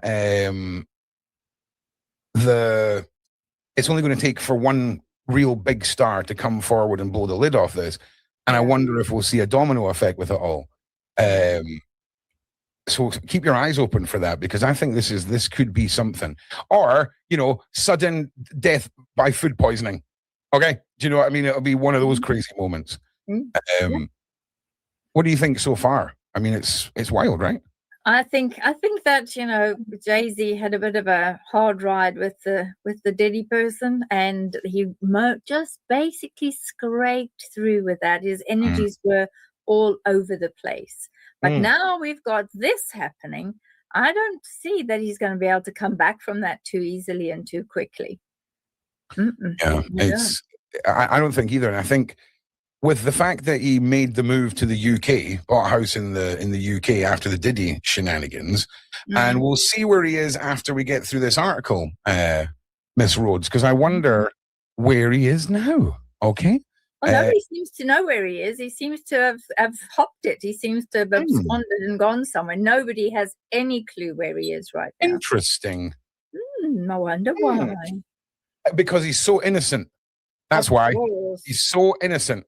Okay. Your favorite artist has been practicing rituals in a satanic cult where they take babies from other countries and mutilate and unalive them as a form of blood sacrifice to their god. You see, when your master is Satan, you must constantly shed blood. However, the jig is up, she added in a subsequent. Okay, I mean, this isn't like subtle references, Bev. This is... No, she's calling it out. Yeah, she's calling it out. Yeah, it's very, very interesting. Yep. And you never know what might come out, because there's a lot more to this story that she's not telling. A lot more. Yeah. So let's hope she tells the story. I really hope she does, because somebody's got to open their mouth somewhere. I hope this was a well thought out plan by Nikki and wasn't done on a whim. And she understands that they're going to be coming to nip this in the bud. Of course they will. And I should probably have a cease and desist slapped on her as soon as she could, as soon as she opens up the next morning. Because that's the kind of thing that Jay-Z and Jay-Z's lawyers do, is they will say, you've got to stop this. Otherwise, we'll put a defamatory suit. Okay. So can someone correct me if I'm wrong in the side chat? If they were to do that, that would give them the right to take her to court, right? Yeah. But then she would then be able to present all her evidence in court. She would, yes. Yeah, she would. And then it would become public record, right? So that's the thing that no one can understand why it's not happening.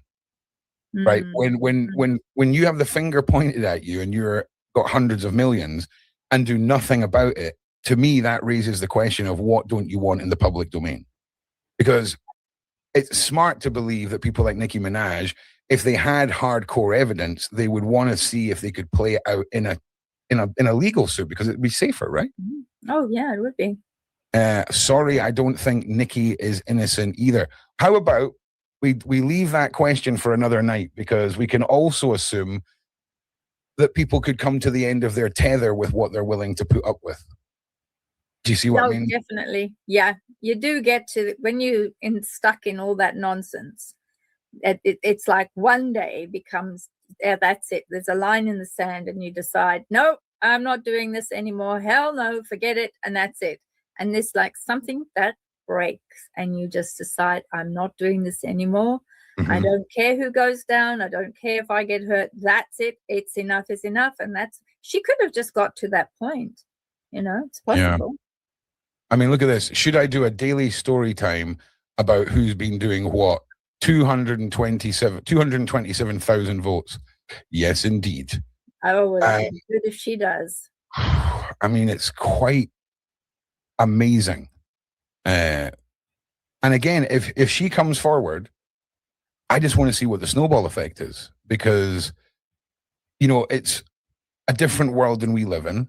And there's a lot more to lose when you have a lot more to lose, obviously. And it only takes one person. It really does. Yeah, very true. They sabotaged my documentary because I spoke about abuse that I suffered. They've been trying to stall all my projects in hopes I'd lose a bunch of money and beg them for help. Their leaders still think it's a joke. The destruction that's about to come down on them isn't funny. Let me just go to the main tweet. But it's funny. I told y'all to leave me alone. Now you'll understand why you should have just sat there and taken your meds. And I mean, if she's putting this Chucky doll up here as like a reference to what she's capable of in this scenario, because it's been referenced here a couple of times, like Chucky the killer doll, right? Yeah. You know what I'm saying? And, you know, there's a lot of layers to that. This is wild. This is really wild. Because I wanted to save reading all of this for the show, you know what I mean, to give a proper reaction to what was going on. And I did not imagine this. Imagine if a 30-year-old rapper was out there with a 16-year-old in this day and age, and how you would have his head on a platter. This guy was hanging and humping on teens in broad daylight. Next, I'll get the owner of the shade room and more. Maybe I should discuss the brainwashing techniques they use. Damn. Oh, this is massive. Like, this is massive. Like and share this, guys, if you can, please, because I never realized she was going into this level, and this is unheard of. What the F, child predator? Yeah, it's. Do you know what's weird? You kind of become conditioned when you're looking at something like this to you forget, because this is obviously in a club or whatever, and your brain automatically assumes everyone's of age in a scenario like that, unless you're a fan of whoever this artist is, underage at the time, obviously. It's kind of twisted because it is right in our faces. Yeah. In plain sight, best way to hide everything is put it in plain sight, because nobody will believe it. I mean, this ain't happening in 2026. I'll tell you that right now. Could you actually imagine a 15-year-old girl in a scenario like this with someone almost double her age? It would be called out so fast. Here's another post. Any Christian who votes Democrat, again, is a fool. They're showing people that it's okay to disrupt church during worship. This is how they truly feel about you. The veil is lifted, no morals, no integrity. It's not enough for them to have an opinion. They've escalated to physical. One moment, I do apologize. Physical intrusion of places of worship. The demons inside of them are so bothered all of the time. Now, I have come to the conclusion, Miss Beverly Rhodes, that not everyone can be possessed by a demon. All right, you as an individual, a human, are capable. You're the only creature on this planet capable of manifesting evil, and that has to come through your own free will. And when they talk about morals and normal human understanding of all of this, do you think that we're in a place globally ready to take on the magnitude of what all of this could mean? No, I don't think we're ready, but I think that the powers that be, particularly the level of light that's being shone down now, because we've had a huge solar flare, the biggest solar flare in the last 20 years. So, and that is making people, they feel jumpy, they're tired. There's lots of unusual vibrations and frequencies happening. Dogs and cats are reacting to these things, and people who have got, who've got dodgy tickers and hearts, they are feeling the solar flare. It's a big one. So yeah, I think that is going to create so much light that all these dodgy things are going to come right up to the surface. Well, it's interesting, right? Because Christians that come on the channel, they talk a lot about light, and all of the people that are part of our side chat that follow that particular individual talk about light. And it's interesting because obviously Nicki Minaj talks about Christianity here. It's interesting to think that on a level of energy and control, which is what these people want, to think that something like a solar flare could almost be like the universe fighting back and pushing through individuals like this or giving them strength. I know it sounds out there and a bit floofy, everyone, but honestly, after talking to Dr. Baker about certain things about weather control and seeding and how we are basically electric and how they want to control us all, nothing's out of the question. Also, this killer doll thing is right on point. She's obviously using this to reference herself, considering herself a doll and now a killer doll. I feel it. I'm on with it. Everyone knows Chrissy. Look, if she's calling out Chrissy Teigen, okay, I will do in the next Epstein show that I do, I'll do a Chrissy Teigen recap of all the screenshots from back in the day of her making comments about little kids, like what she would. It's outrageous. You need to see it. And again, looking at it through the lens of 2026 in the mist of the Epstein files, it's going to change a lot of people's minds and a lot of individuals. I think it really is. It's wild. There's more. As they do their ritual tonight, God Almighty will reveal himself to them. The ritual will backfire on them, she concluded. God will not be mocked. Blessed is his mighty name of Jesus Christ. Every tongue that rises up against me in judgment shall be condemned and put to shame. Watch. Now, before anyone's like, oh, Christians again, right? You're free to do this too if you're from another religion. You're free to become a #1 selling artist and then put your entire career on the line and say this stuff when you get to an award ceremony.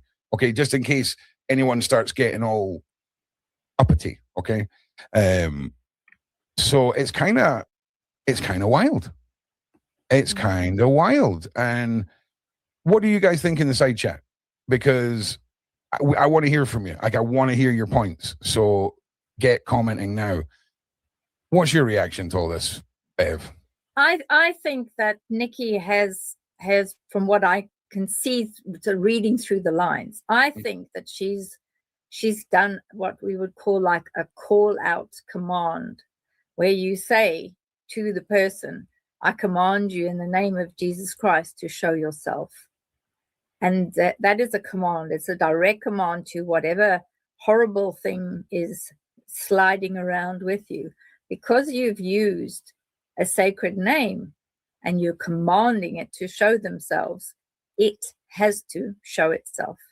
So she has, in some way, she has actually done that. Because if you look at that second lot where she says, where she calls on the Christ consciousness and the Christ energy, and it will fail, I think she's actually commanded.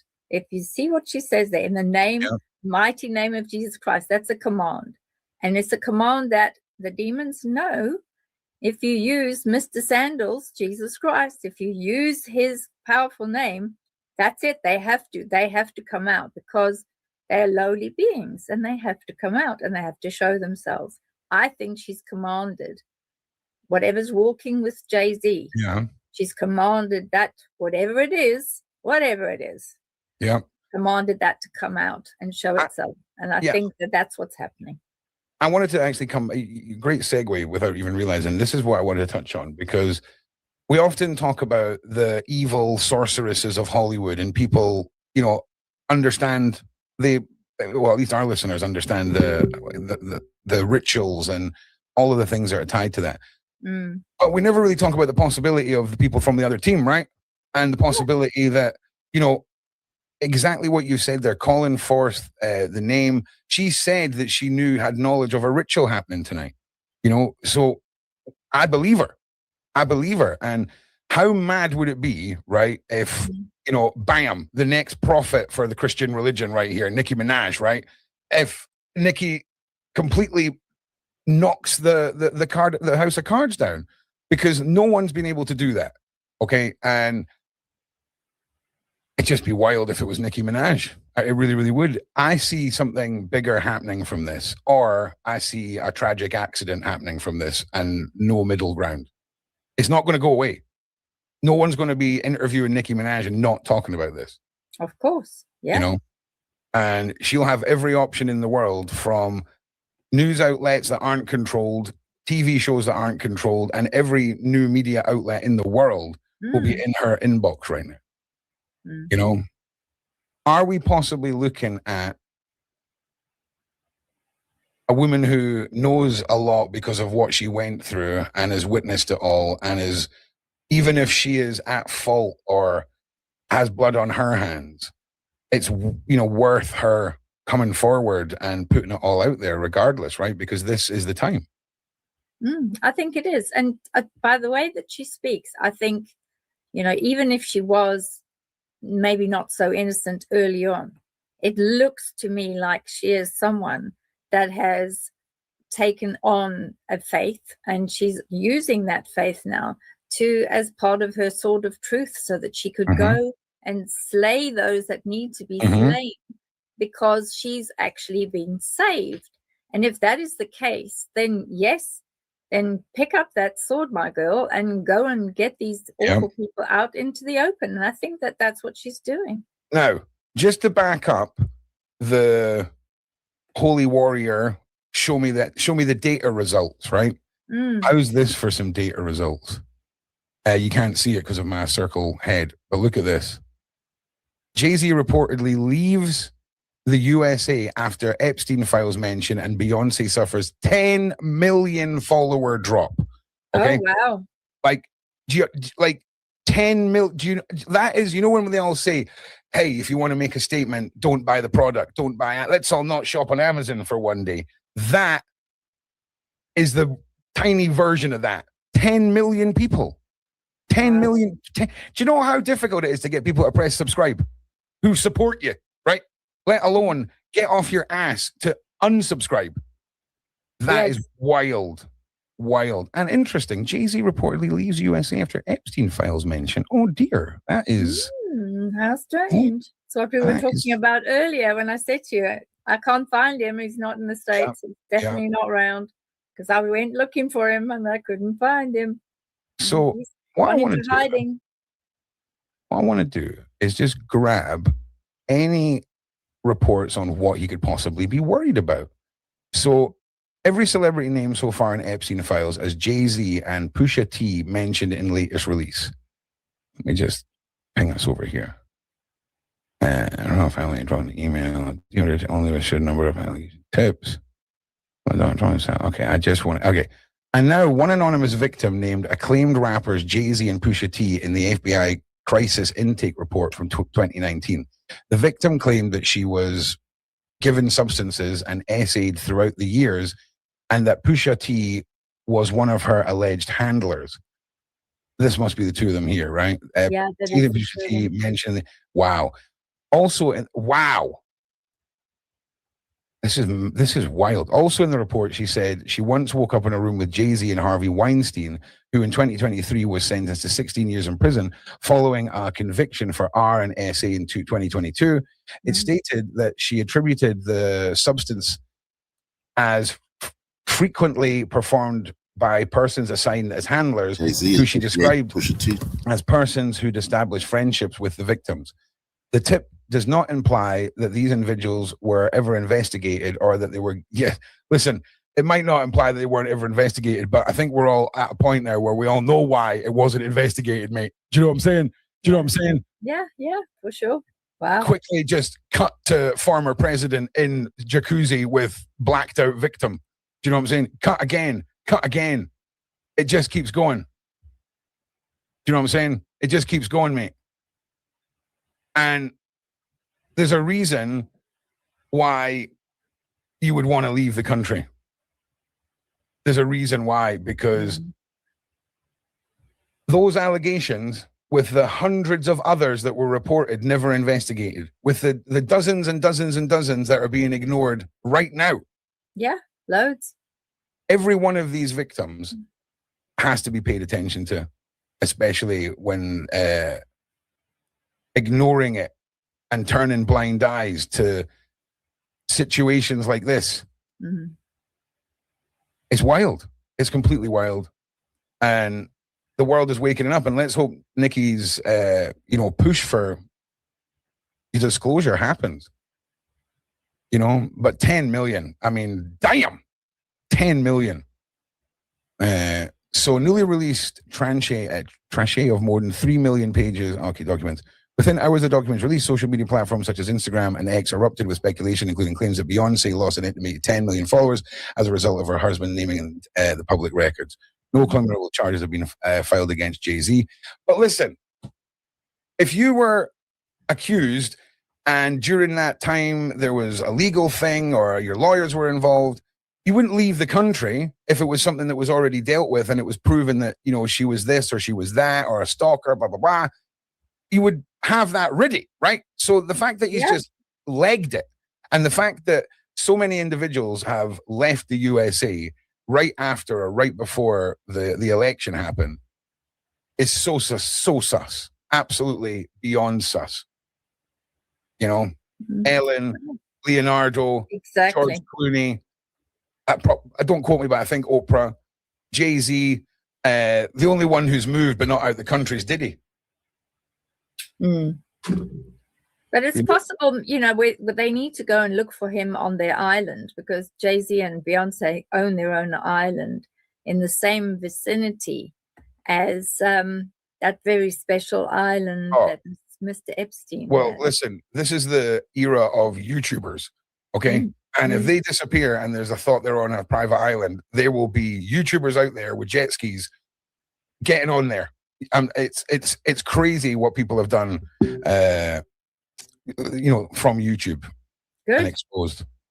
The FBI released files from the 30th of January 2026, including an FBI hotline intake report logged in July 2019. In that document, an anonymous caller alleged she was given substances and taken to Epstein's Florida mansion, where she later woke up in the company of Hollywood producer Harvey Weinstein and Jay-Z. The report states she later awoke in the presence of Harvey Weinstein and Sean Carter, reflecting a raw, unverified account logged by the FBI, emphasizing that such intake reports do not constitute evidence of criminal conduct. We know that, okay? But this isn't during a time where everyone was talking about this. This is before these people were seen as evildoers. And we got to pay attention. We really have to pay attention to when these pop up in the Epstein files. Also, I just want to give the internet their props for getting so fast through 3 million documents. It's mind-blowing how quickly things are being found and brought up and everything. Sean Carter, Jay-Z, Pusha T have been named in the Epstein files, with Pusha T being identified as a handler of Epstein's victim.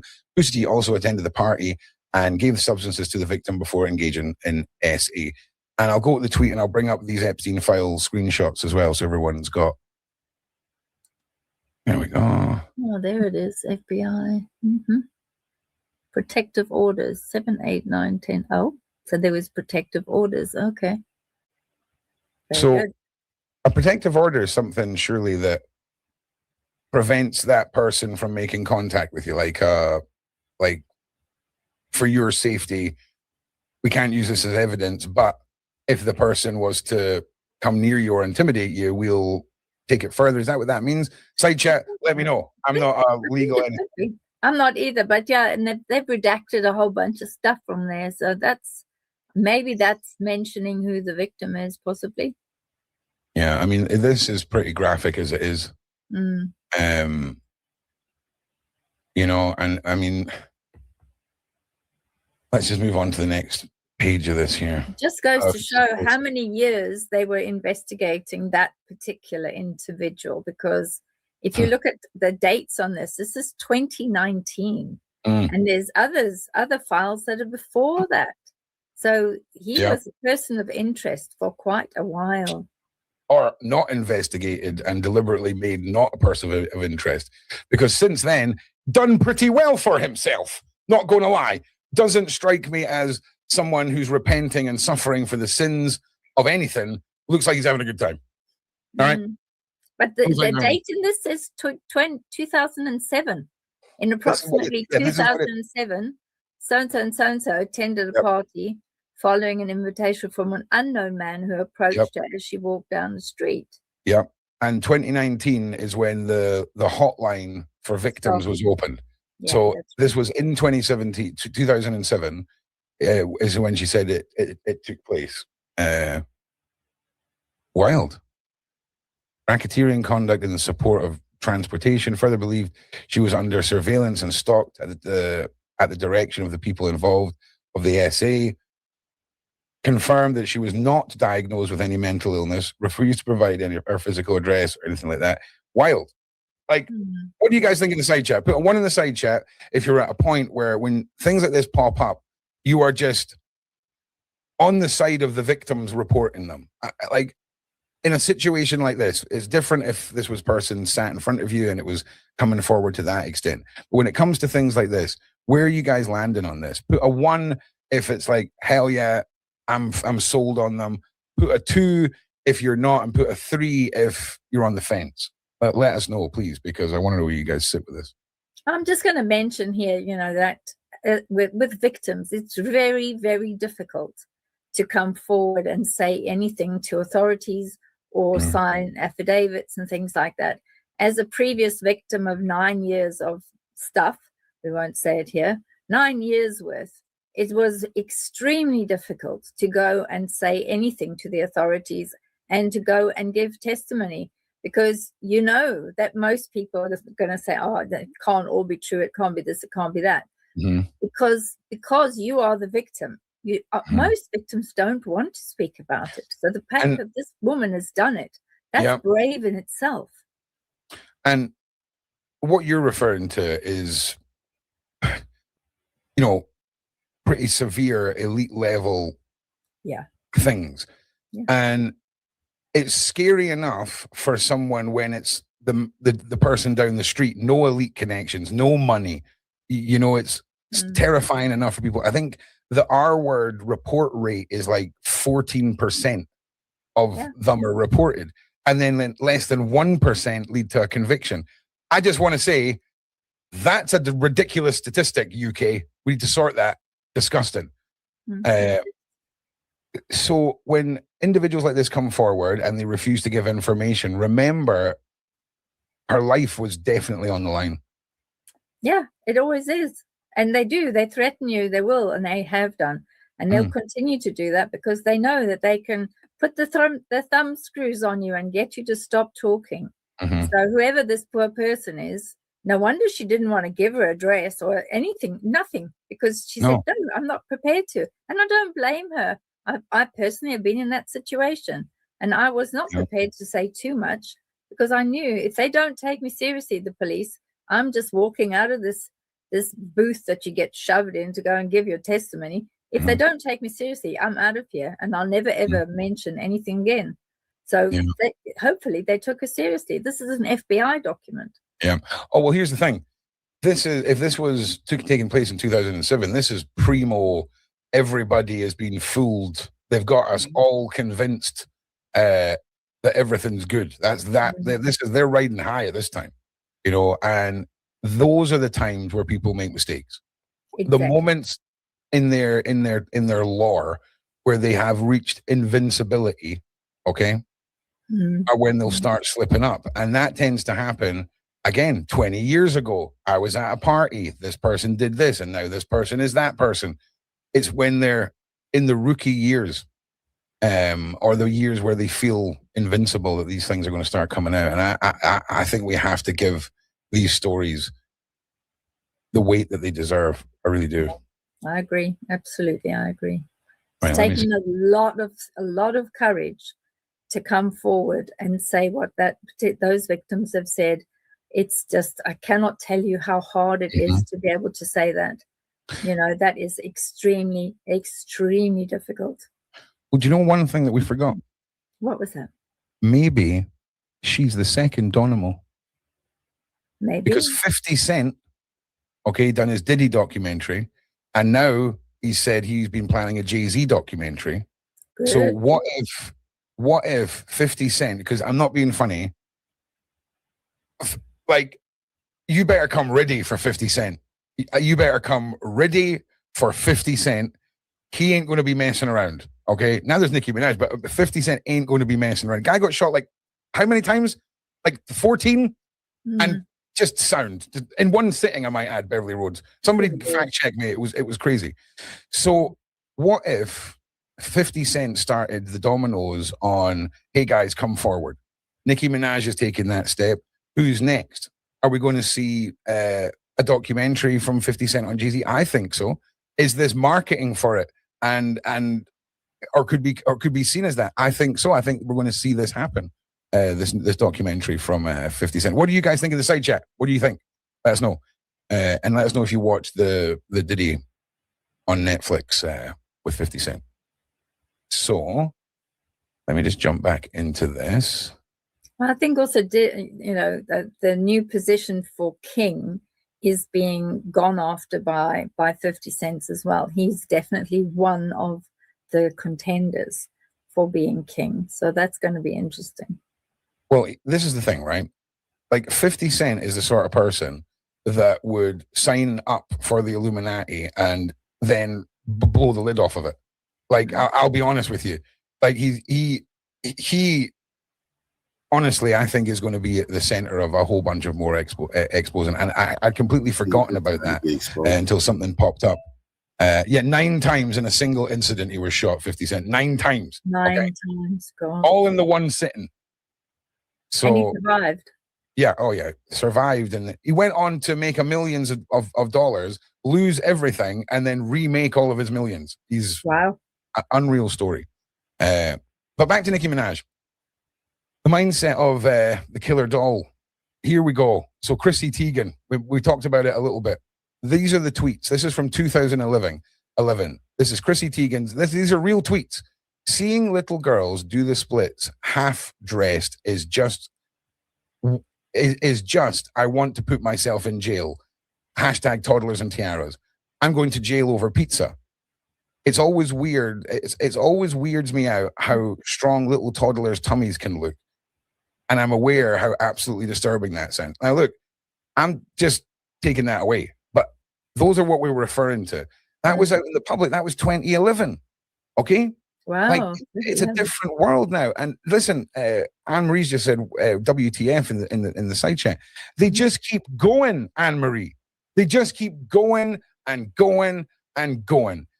And it's weird because when we start seeing all the interlocking stories, connections to royals and all of this, Chrissy Teigen had fallen off, and then Meghan Markle gets her to do a grilled cheese thing with her jam in it or some madness. Oh, yes. Remember that? Yeah. Dribbling Oh, Lord. Yeah. It's interesting because when we talk about the friends of how these groups stick together, it really felt like, let's try and get you back in the limelight. I mean, it's Meghan Markle. Who the hell would ever think she can contribute positively to your career? You are smoking some good stuff. But that's what it felt like, because why would you associate with somebody who sent those tweets out? Especially when your father-in-law's brother, pretty much the worst human being in the royal family in a long time. You would think that would be something you would want to avoid. But no, there she was. It's crazy. Yeah, Crazy. well, what if she's in the Epstein files as well? It's possible. Yeah, and there's just so much more to come. Like, it's not even over yet. It just keeps on going and going. What do you think is going to be the next thing that breaks? Side chat. I just want to read one more of these tweets from Chrissy Teigen. Brad Pitt just handed us pizza. I want pizza. Just woke up this morning with pizza on my chest and ranch dressing all over me. Like, I just wanted to let everyone know these are real. And let's just hope that we see more and more individuals coming forward with facts and stories. And I want to prepare you all for all of the disinformation that's probably going to hit the internet about Nicki Minaj, all the defaming that's going to happen, all of the she is this, she is that, because they will try and take everything that they will have seen as giving her from her now. Guaranteed. You know, if it wasn't for 50 Cent remaking his millions, he would be tied to individuals too, I would imagine. And it's going to be an incredible space to keep an eye on for sure. Interesting name to be dropping there, Marina being mentioned. Of course, we were talking about... Yeah, that's an interesting one. Yeah, the high priestesses and individuals who are the occult side of all of this. And the reason I mentioned that is because we don't often talk about the other side, and Nicki Minaj could be one of those people. 50 Cent could be one of those people, because enough's enough in the eyes of regular people, right? I mean, if you could do something, you would. And who knows what is keeping all of these people who come forward living, because they have to have some heavyweight reason to be kept. What she's saying and what she's keeping back must be so much worse than what she's already telling us. Oh yeah, normally it's 100 times worse. It's actually 100 times worse than what you could even think. Yeah. That's how bad it is. Really, Yeah. Trust me on that one. 9 years worth of it. Some of the things are so bad that I wouldn't even talk about them. That's how bad they are. Yeah. And I mean, you've mentioned it twice now. I mean, you're a survivor of really elite level cabal horrors as a child, Beverly. And you know, when you know who my handler was Bob Hope. My American handler was Bob Hope. So, you know, just think about who Bob Hope was around, where he was, how he was, and people that were in his orbit or in his inner circle, and then the center of the circle. Very scary. Have a look and see. And you'll see Bob Hope, very creepy, very, very creepy. But he was the handler, and he had all sorts of individuals that he was handling all over the world. When they came to America, that's what he would look after. Would be, this is who you take orders from. This is the person that will decide what you're doing, where you're going, and how you're doing it. And then we'll get you back on the plane and send you back to where you came from. That's kind of, you know, that's how it is, unfortunately. Yeah. And, you know, I imagine people will want to hear more of your story, Bev. And it's a sort of refreshed audience. And we'll maybe see what you want to do, maybe delve into that one night. Because you're the real deal, and what you went through was truly just horrific. Now, I want to just play double-edged sword guy here for a second, right? So we've got a couple of comments. Trust me, she's only going to say what she can get away with, okay? Talking about Nicki Minaj here, not you, Beverly Woods. Then y'all serious? You truly believe Nicki isn't part of it? So hey, let me go with this one first. What if Nicki was part of it, but enough's enough, Jeffers? If she's willing to die on the sword because enough's enough, right? Like she never realized that it was babies and kids. Do you know what I mean? Maybe she was just down for all of the orgy, like, you know, sex stuff. You know what I'm saying? And maybe the reason that she's putting Chucky as the killer doll is maybe they used to refer to her as something like that. I know that I have no reason to have any proof to think that, but that's how my brain puts these things together. So I agree, she could be, but at this stage, we need someone to break from their side if that's what it takes. And also, I don't think, you know, when I was having a look at, from my point of view, looking at how the inner circle works and what the inner circle is party to, I personally do not believe that Nicki is actually part of the inner circle. She's not high enough. She's not high enough earning. Plus, also, whatever it is that's around her, she doesn't have the rights to what is happening in the inner circle. I mean, the inner circle are very, very high up, and she's not in the inner circle. So whether you know, you'd have to have been in the inner circle to see what they were utilizing in those events, how they were doing those events. So, and she doesn't know enough about that. So I'm pretty sure if she knew, then she would be in a circle. She's not in a circle. She can only assume that that is what is happening when they talk about these various incidents that are happening with children and young people. Well, here's another way of looking at it. If we look at the possibility that she knows what took place because she, you know, was used by these horrible men for, you know exactly what I'm trying to say.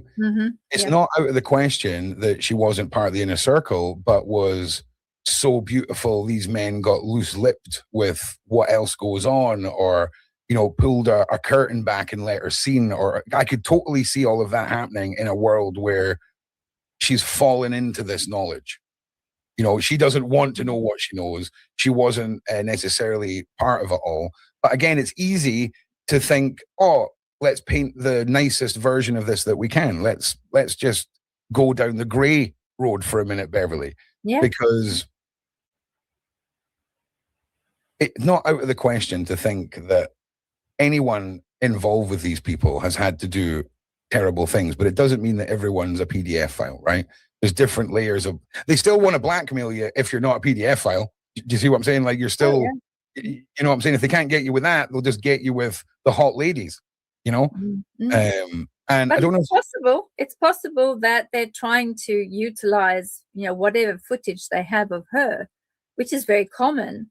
But she might have got to a point where she just says, well, stuff this, mate. I'm out of here. I don't care what you do. You know, my soul is worth more than this, because the soul is the goal. That's the goal. And she's not prepared to sacrifice her soul for that. So I think she's got to the point where she's had enough. And that's why she's coming out with some of the truth now. Yeah. Also, doesn't help, you know, it definitely won't have a negative effect on album sales. There's also her really reinforcing the Trump thing. And it's interesting that the midterms are this year and all these things. And it's maybe not out the question to think that there's a possibility that someone could be used to bring people to justice who've escaped justice from the Epstein files. Does that make sense? So, like, we know they're guilty, so let's make them suffer. And using information to be leaked through someone like Nikki, especially with the backing of Trump, it's not out of the question too, right? No, not out of the question. You know? Hang on one second. There we go. What do you guys think in the side chat? Because there's possibility for speculating all over the place with this. And, you know, I'm very much aware and I'm part of the knowledge of the occult side of all this. And when I hear celebrities coming forward and going to the level of they are unaliving babies, they are eating babies, that's a big, massive statement, right? There's a lot of stuff you could say if you're making some stuff up way before then that would get people's attention. And there was a case, Beverly, of a model. I'm actually going to be doing a full show on this. So I'm just going to give you guys like an overview of this. I just need to get my notes, my links to my notes. Just give me 1 second. Sorry, everybody. Give me a second. Here we go. So there was a model called Gabriela Rico Jimenez. Epstein cannibalism whistleblower goes viral amid I love torture video revelation. Now, this woman vanished in 2019 after she was found outside a hotel screaming that she was human transported and that they were eating humans. Then she vanished off the face of the earth. In August 2009, 21-year-old Gabriela caused a scene outside the Fiesta Inn Hotel in Monterrey, Mexico, after attending what was described as an elite private modeling event. In video footage from that night, Jimenez can be heard shouting, "They ate a person. I was unaware. I wanted freedom." ¡Humanos! ¡Hay que respirar! ¡Comieron humanos!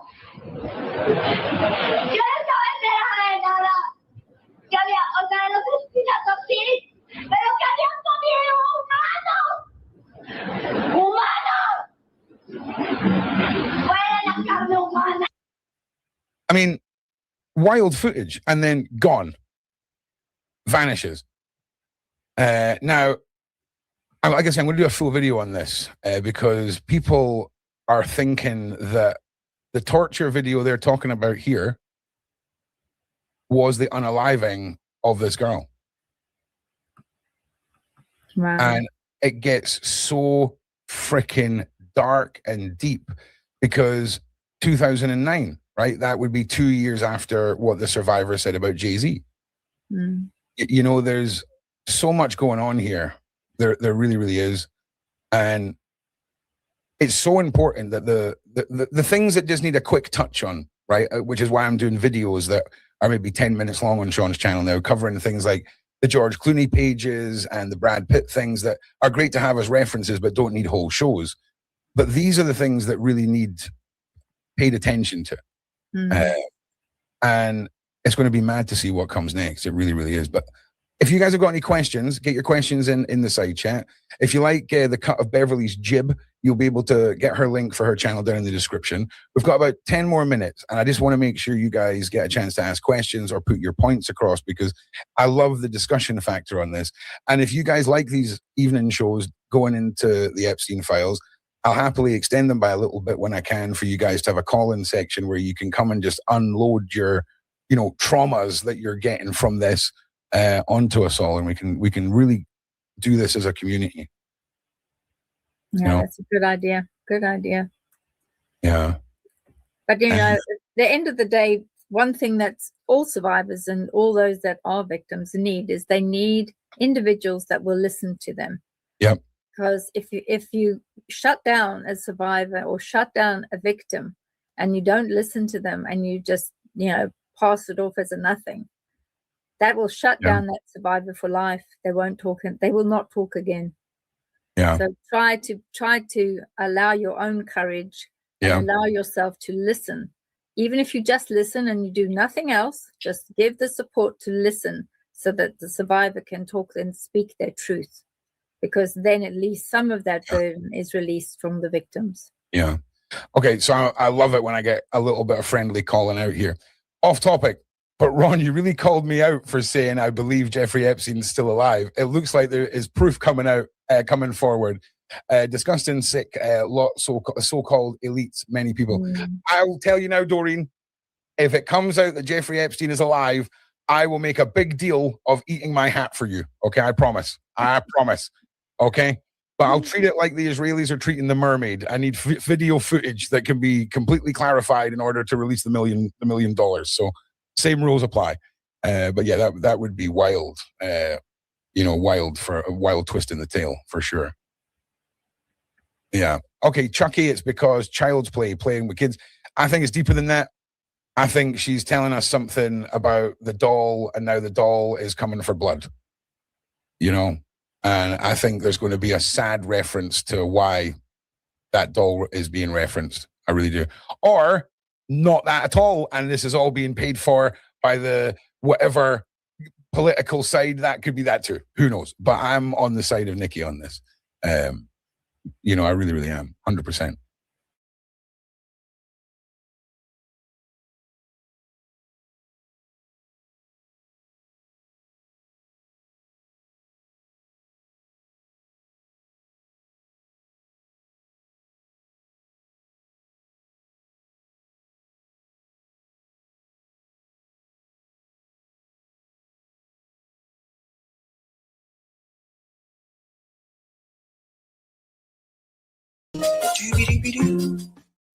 Michael Jackson tried to warn us a long time ago. Michael Jackson tried to warn us what was happening within the music industry and Hollywood altogether. But Michael Jackson was labeled a child abuser. He was labeled a pedophile. He was accused of assaulting and abusing children, which he denied. And after looking at the Epstein files, I didn't see one thing about Michael Jackson. It's funny. It's interesting. Some people tried to use a photo of Michael Jackson and they said, this is him on the island. That was actually a picture of Michael Jackson at some Democrat event. He's not there. But a lot of other people are. And then later on, some of these kids came forward and said that their parents put them up to this to get money out of Michael Jackson. One of them, you may have known of, Aaron Carter. He talked about this, and many others, which we'll get into. But why did these people come after Michael Jackson? Why did the industry want to take him down? I think we need to go back to Sony. And there was a guy named Tommy Mottola who owned Sony. At one point in time, Mariah Carey, I believe, was married to him, very young at the time. Let me show you what Michael Jackson said about Tommy Mottola. Listen to this. And Tommy Mottola is a devil. I'm not supposed to say what I'm going to say right now, but I have to let you in on a secret. Say it. So, please don't videotape what I'm going to say, okay? Because the companies take advantage of them. They really do. And Sony, being being the artist that I am at Sony, I've generated several $1 billion for Sony, several billion, and they really thought that my mind is always on music and dancing and it usually is, but they never thought that this performer, myself, would outthink them. Yeah. So we can't let them get away with what they're trying to do, because now I'm a free agent. I just owe Sony one more album. It's just a box set, really. It's with 2 new songs, which I've written ages ago. Michael Jackson at that point in time wanted to get out of, walk away from Sony.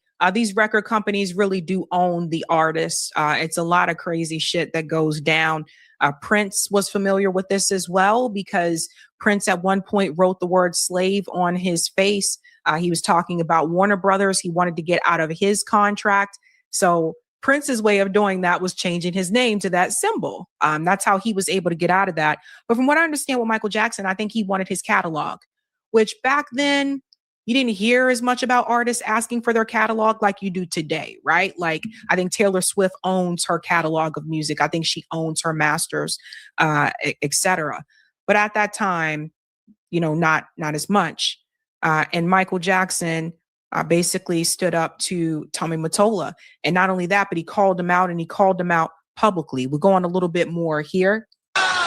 Because every album that I record, I write, like, literally, I'm telling you the truth, I write at least 120 songs every album I do.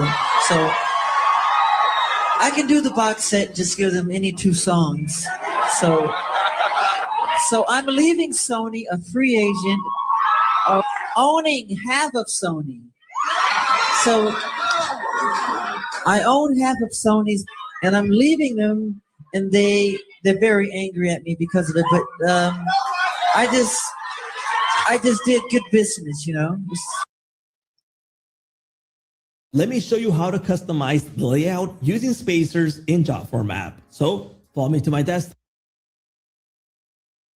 So that part right there, they were very angry with him. They really don't like it when you don't do what they want you to do. They damn sure don't like it when you want to get out of your contract. You guys got to understand, for a lot of us growing up back in the day, Michael Jackson was like one of the biggest artists in the freaking world. And I never went to a Michael Jackson concert, but I know some people who did. And they said it was just like an out of body experience, right? Now we talk about Tommy Mottola. He's also in the Epstein files. There's a email here from Tommy Mottola to Jeffrey Epstein. See what I told you? Like some of the names they redact and some of them they don't. They don't cover up his name. The Tommy Mottola Media Group, all the way down here. It says, do you need to build a new house on the island as well? That is Tommy speaking to Jeffrey Epstein. There's a response here. Yes, houses and extra massage room for you in bulletproof glass. So that was Jeffrey Epstein telling Tommy Mottola an extra massage room for you in bulletproof glass. When I say these were evil people, these are evil, corrupt people. Michael Jackson was right about Tommy Mottola. Mariah Carey talked about him too. But Michael wanted to get away from Sony. Michael also, and I can't play it on here because of copyright. Michael Jackson made this song called They Don't Really Care About Us. They Don't Care About Us. Remember that song where he's like dancing and stuff? And he said, all I want to say is that they don't really care about us. That was another example of Michael trying to tell us what was really going on. If you go back and you read the lyrics of that song, he was trying to tell you who was really in charge, what was really happening, and that us, by us, he was talking about all of us, the 99%, those of us at the bottom. And no, they don't care about us. Michael Jackson, because he bucked the system, I believe that's why they came after him with the charges, the child pedophilia charges. I still remember it like it was yesterday when Michael Jackson came on TV and said he didn't do it. I ask all of you to wait and hear the truth before you label or condemn me. Don't treat me like a criminal, because I am innocent. It was a nightmare, a horrifying nightmare. But if this is what I have to endure to prove my innocence, my complete innocence, so be it. Throughout my life, I have only tried to help thousands upon thousands of children to live happy lives. It brings tears to my eyes when I see any child who suffers. I am not guilty of these allegations, but if I am guilty of anything, it is of giving all that I have to give to help children all over the world. It is of loving children of all ages and races. It is of gaining sheer joy from seeing children with their innocent and smiling faces. It is of enjoying through them the childhood that I missed myself. I ask all of you. So Michael Jackson said he didn't do it. He said that it wasn't him. And unfortunately, like at that time, a lot of the damage from the press, it had already been done. And Michael continued to deny that he did anything to those kids. And that brings me to two people in particular. Of course, Macaulay Culkin was close friends with Michael Jackson, and so was Corey Feldman. And so the media continued to ask them if anything happened to them. Let's get to the part here about Corey Feldman, because I want you to hear what Corey Feldman said. It's almost like the media, they were trying to put the words into their mouths. Just go ahead and say that he did something. Listen to what Corey Feldman said about Michael Jackson. The only celebrity at the time in 1993 to come out and say absolutely not. Absolutely not. He never touched me. He never touched anybody. As far as I know. There's 4 FBI agents waiting for me. Wait 1 second. So that was Corey Feldman. Corey Feldman has said this multiple times that Michael Jackson did not do anything to him, sexually, anything in that manner. Then we get to Aaron Carter. Aaron Carter, for those who are not aware, he is the brother of Nick Carter from the Backstreet Boys. At one point, Aaron Carter had his own solo career as well. Unfortunately, Aaron died. He did struggle with issues of drugs. And listen to this. Say absolutely not. As far as I know. There's 4 FBI agents waiting for me in the hotel room. And my mom's there and she's like, tell them what happened. And I'm like, what do you mean tell them what happened? And I sit down with them and they all ask these super sexually exploiting, questions, backsided questions. And I knew that at my age already. And I looked at all 4 of them and I said, Revolutionary Salute, Soldier. I said, are y'all crazy? I said, what you think I'm going to do? Tell you that Michael did something bad so that we can sue him for money? That's what I told him. I was like, you're crazy. And I looked over at my mom and I was like, are you serious, Mom? I was like, what is going on here? Why are you letting this happen? And she goes, well, I think something happened. I think something. I'm like, really? That man did nothing but be hospitable, kind, loving, giving, everything you could think of. We rode 4-wheelers for 5 hours, me, him, and Chris Tucker. Like, I knew Michael better than all of them. So for those who are not familiar with the Carter family, at one point they did have a reality show. Nick and Aaron, they grew up in a family that struggled with addiction as well. So keep that in mind. But I will say this. This was one of the games that was played where they were trying to get kids that they knew who had been to the Neverland Ranch to come out and say that Michael Jackson abused them, sexually abused them, right? Or touched them inappropriately at any form of time. And one of those people that came forward and said that and was on Oprah's show was Wade Robson. Now, Wade was a dancer for a long time within the industry. Wade recently, not too long ago, said that it was all a lie. People were doing it for money. Now, some will say, well, Michael shouldn't have been around those kids. Look, I say this, Michael was an adult. Do I think that Michael should have been hanging out with little kids? No. You guys know how I feel about this age thing. We didn't have this conversation about old girl, Charlie Kirk's wife. I forgot her name. That's bad. We already had this conversation about old girl and her inappropriate relationship with the 15-year-old. So do I think that Michael Jackson as an adult should have been hanging out with kids? No.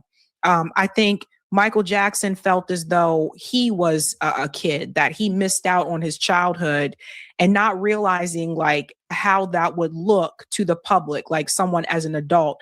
Do I think, and I said it back then, do I think that Michael Jackson harmed those kids? No, I don't think so at all. I don't think that he did.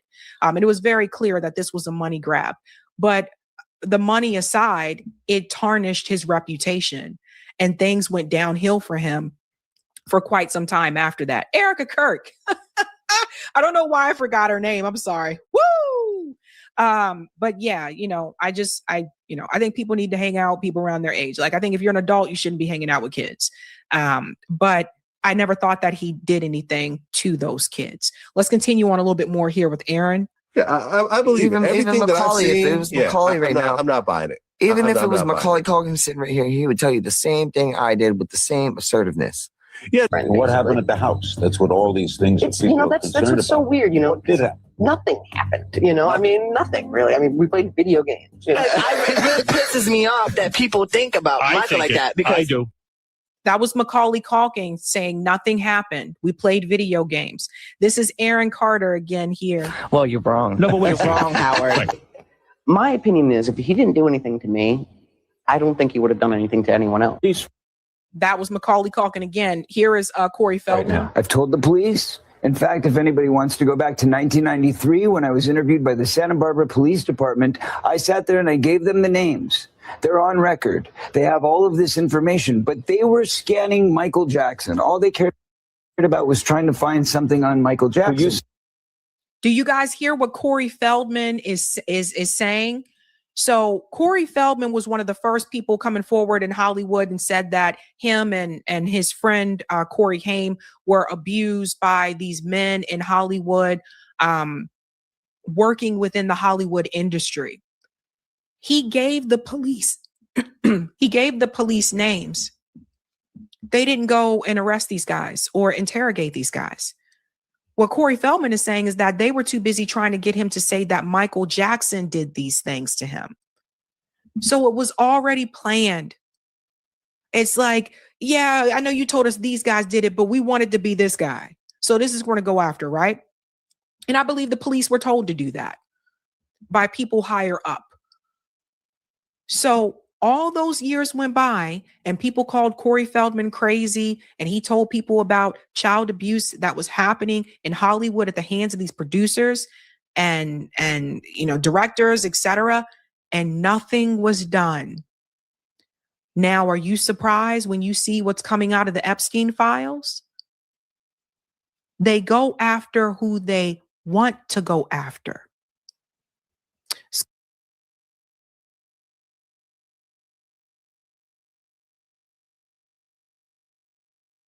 go on more here. That, by the way, did not abuse you. Who Michael was innocent. And that was what the interview was about with the police in 1993. I told them he is not that guy. And they said, well, maybe you just don't understand your friend. And I said, no, I know the difference between pedophiles and somebody who's not a pedophile because I've been molested. Here's the names. Go investigate. Hi, guys. Thanks for watching my video. I'm a huge Michael Jackson fan. That's the girl who made that video. But do you see how they were trying to tell Corey who it was, even though he gave them the names of the people that sexually abused him? You see how they were trying to tell him that it was Michael Jackson instead? This is some of the things that happened to some of the other kids as well. Their parents told them, what did you do there? Oh, but did he do this? He did this, didn't he? He did this to you, didn't he? And you're a kid. It's like, and your parent is telling you this thing happened or whatever. I mean, what's the kid going to do? Like, most likely, right? Now, I want to get to this part here as well. The Macaulay Culkin part again. Michael Jackson apparently rescued children from Epstein.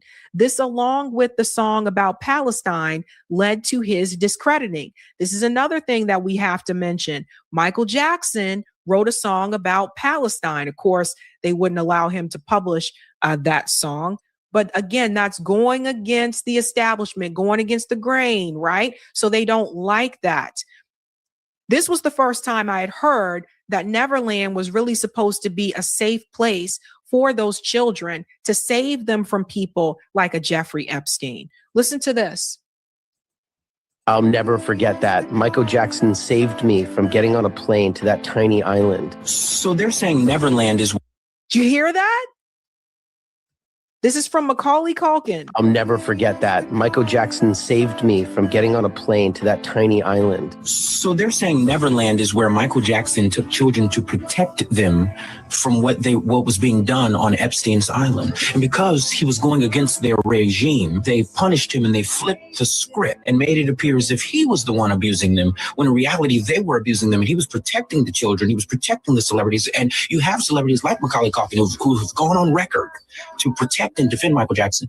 This all makes sense. It has finally come together. This man has been dead for so long, but now it's coming together. Not only now it's all starting to make sense that was supposed to be a safe place for them. Again, I still don't think a grown man should have been hanging out with these kids. That's just my take on that.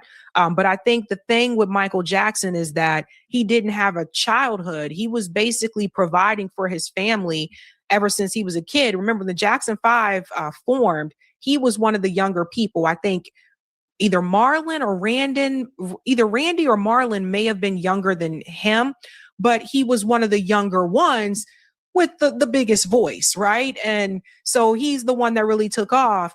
But the reality is his brothers were older. They had an actual childhood.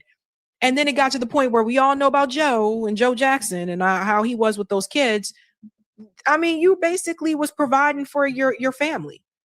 And then now you live this life of luxury where it's like, this is kind of what you have to do because this is what they got used to.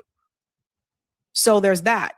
Let's go on a little bit more here. Did he protect the children from the physical things that were being done to them? And you know what I'm saying. You just social media, you gotta be careful. But he also were protecting them from the social and emotional abuses that were occurring by advising Britney Spears to get out from under her dad before the conservatorship.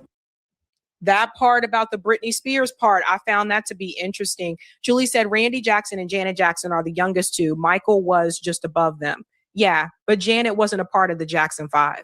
I think Janet got to have a little bit more of a childhood than they did. I know she was on Good Times, but I think it seems like she got into it a little bit later. But I think that Michael was pretty young, like at that time. I know some people are saying they think this video is AI, but I had already verified a lot of this as well, that's what Neverland was really supposed to be. Let me continue on here. And things of that nature. This man was a lifesaver. Nonetheless, those of you who are like me, help me fact check this, because at the end of the day, I want to make sure this is right. But this is what I've been hearing up to this point, and it all makes sense. Yeah, I checked it too. That's really what it was supposed to be. Until this day, Macaulay Culkin still says, Michael was a good friend and he never did anything to him that was inappropriate. Macaulay Culkin still stands by that. So it was just interesting to me that numerous times, whether it was police, whether it was, commentators, reporters, they tried to get Corey Feldman, Aaron Carter, who again is now deceased, and Macaulay Culkin to say that Michael did these things. And here's another one. Like, this is goes to show you how many times this showed up, where here's Corey Feldman again. I think it starts there. Or is that the Aaron part? That's the Aaron part. Here's Corey right here. I think it starts with Aaron. That's right. And just this past January, Macaulay talked about the pop star on the Inside of You with Michael Rosenbaum podcast. He revealed that he and Jackson bonded over their childhood fame. He reached out to me because a lot of things were happening, big and fast with me. And I think he identified with that. I mean, at the end of the day, it's almost easy to try to say, oh, it was like weird or whatever. But it wasn't. It's like one of my friendships that people question only because of the fact that he was the most famous person in the world. He was the kind of person who's been through the exact same freaking thing and wanted to make sure that I wasn't alone in that kind of, Was he fun? He was awesome. He was hilarious. He was sweet. And people didn't know how funny he was. For me, it's so normal and mundane. I know it's a big deal to everyone else, but for me, it's it was a normal, it was a normal friendship. And another longtime friend of mine.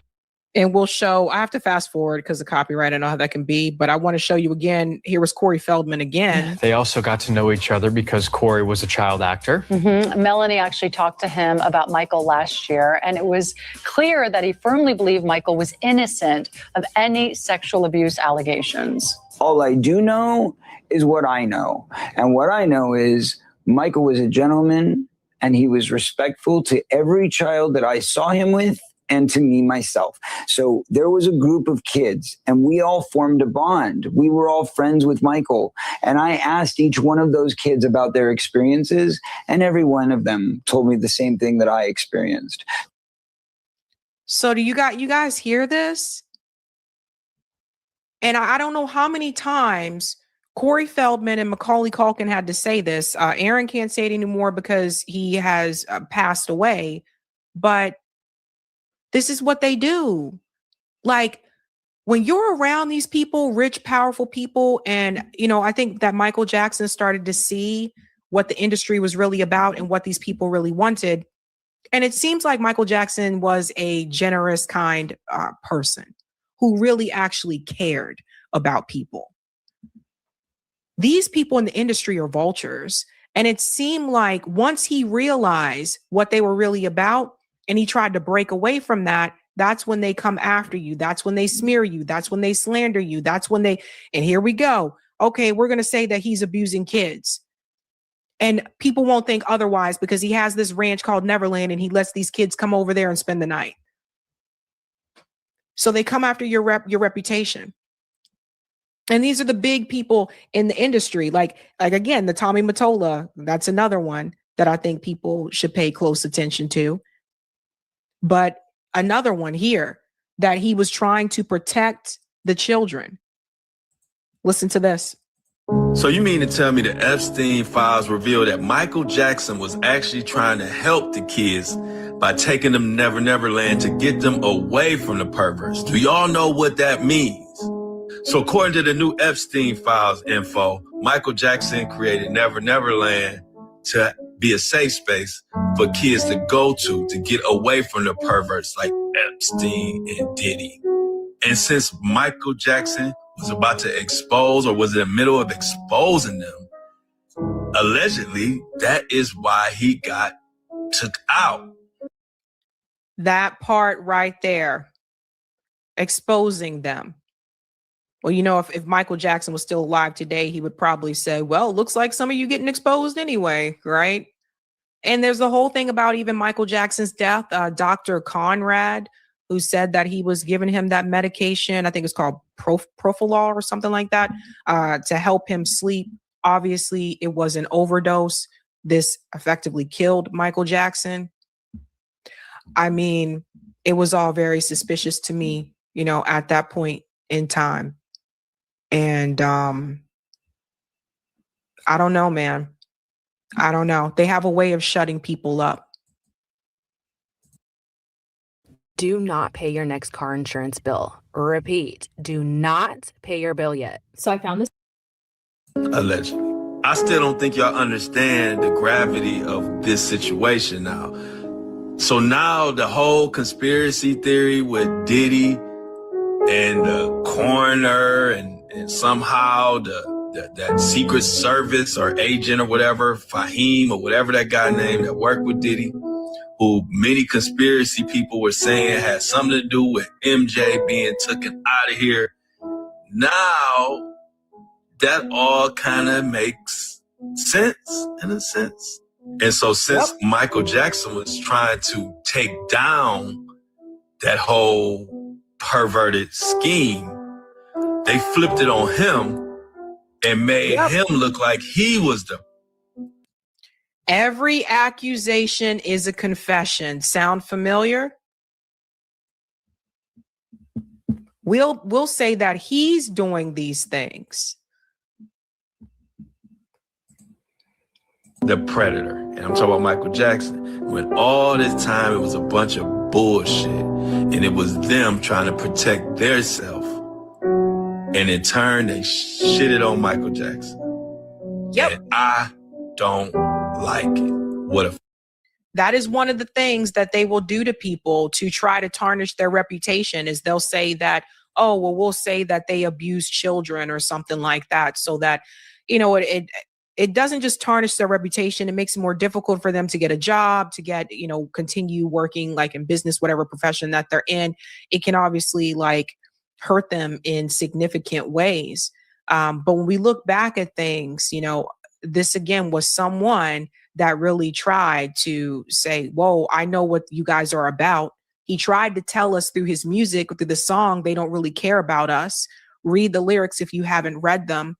And then I also have to add this part.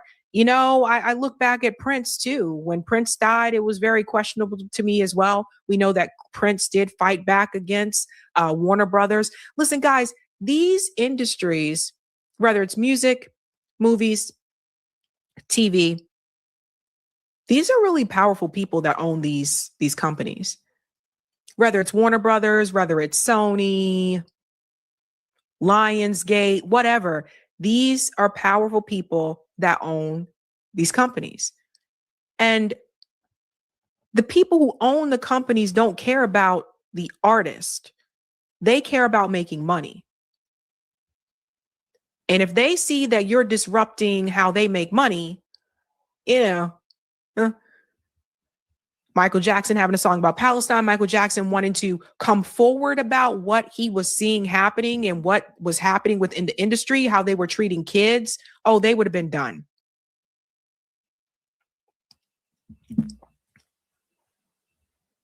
You wonder sometimes who else will come forward. You look at some of these people who were child stars, and you can tell something just went wrong there. We put all the cards on the table. It's not even just about Michael Jackson. I think Amanda Bynes has been screaming for help for years. I think Britney Spears was screaming for help for years. I still remember the day I saw Britney Spears on the cover of a magazine, half naked, and she was still a teenage girl. What mother lets that happen?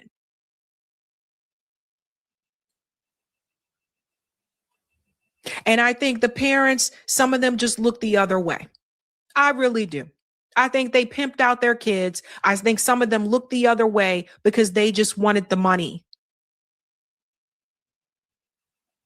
So you look back and you wonder what happened to some of these people. It shouldn't take a Nickelodeon documentary to reveal it, but that revealed some things.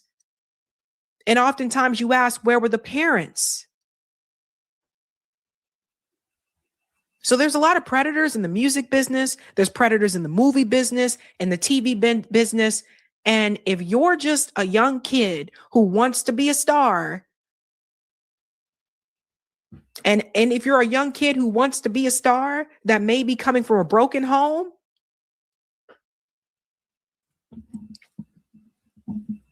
it's like they go after certain people. And I think you can tell the difference. If you look at the ones where the parents were still very much active and involved in the life, Tatiana Ali, I think, is a perfect example. She played Ashley from The Fresh Prince of Bel-Air. Tatiana Ali said her parents still treated her like a normal kid. She still had to do her homework on time. She still had to have chores, and they were very much involved in her life, even though she was on TV. And I think that's important. But the whole damn industry just seems very, very predatory, especially with children. So if you hear the stories about what they did to the adults, like MJ and others, what do you think they do to these kids? And this goes way back. I talked about Judy Garland about a year ago. She was also abused. This goes way back within the industry. But some of these parents just want money and just see dollar signs. And it gets to the point where the kid is now taking care of the parents. So I don't know, man. You wonder like what happened to some of these people, but it's very obvious. The industry is just completely cruel and disgusting. Other people refer to it as the game. Eminem mentions it in a number of songs. He said, I try to leave, but the game won't let me. All one big industry. So when you see all this stuff with the Epstein files right now, like I want to point back in this direction because I pointed back at Michael Jackson because this was the person that had the Neverland Ranch. This is the person that they said was abusing all these children at his ranch. And meanwhile, you have a whole slew of Epstein files. And like I said, Michael Jackson is not there. All these other people are there. He tried to warn us. Coffee. Follow me.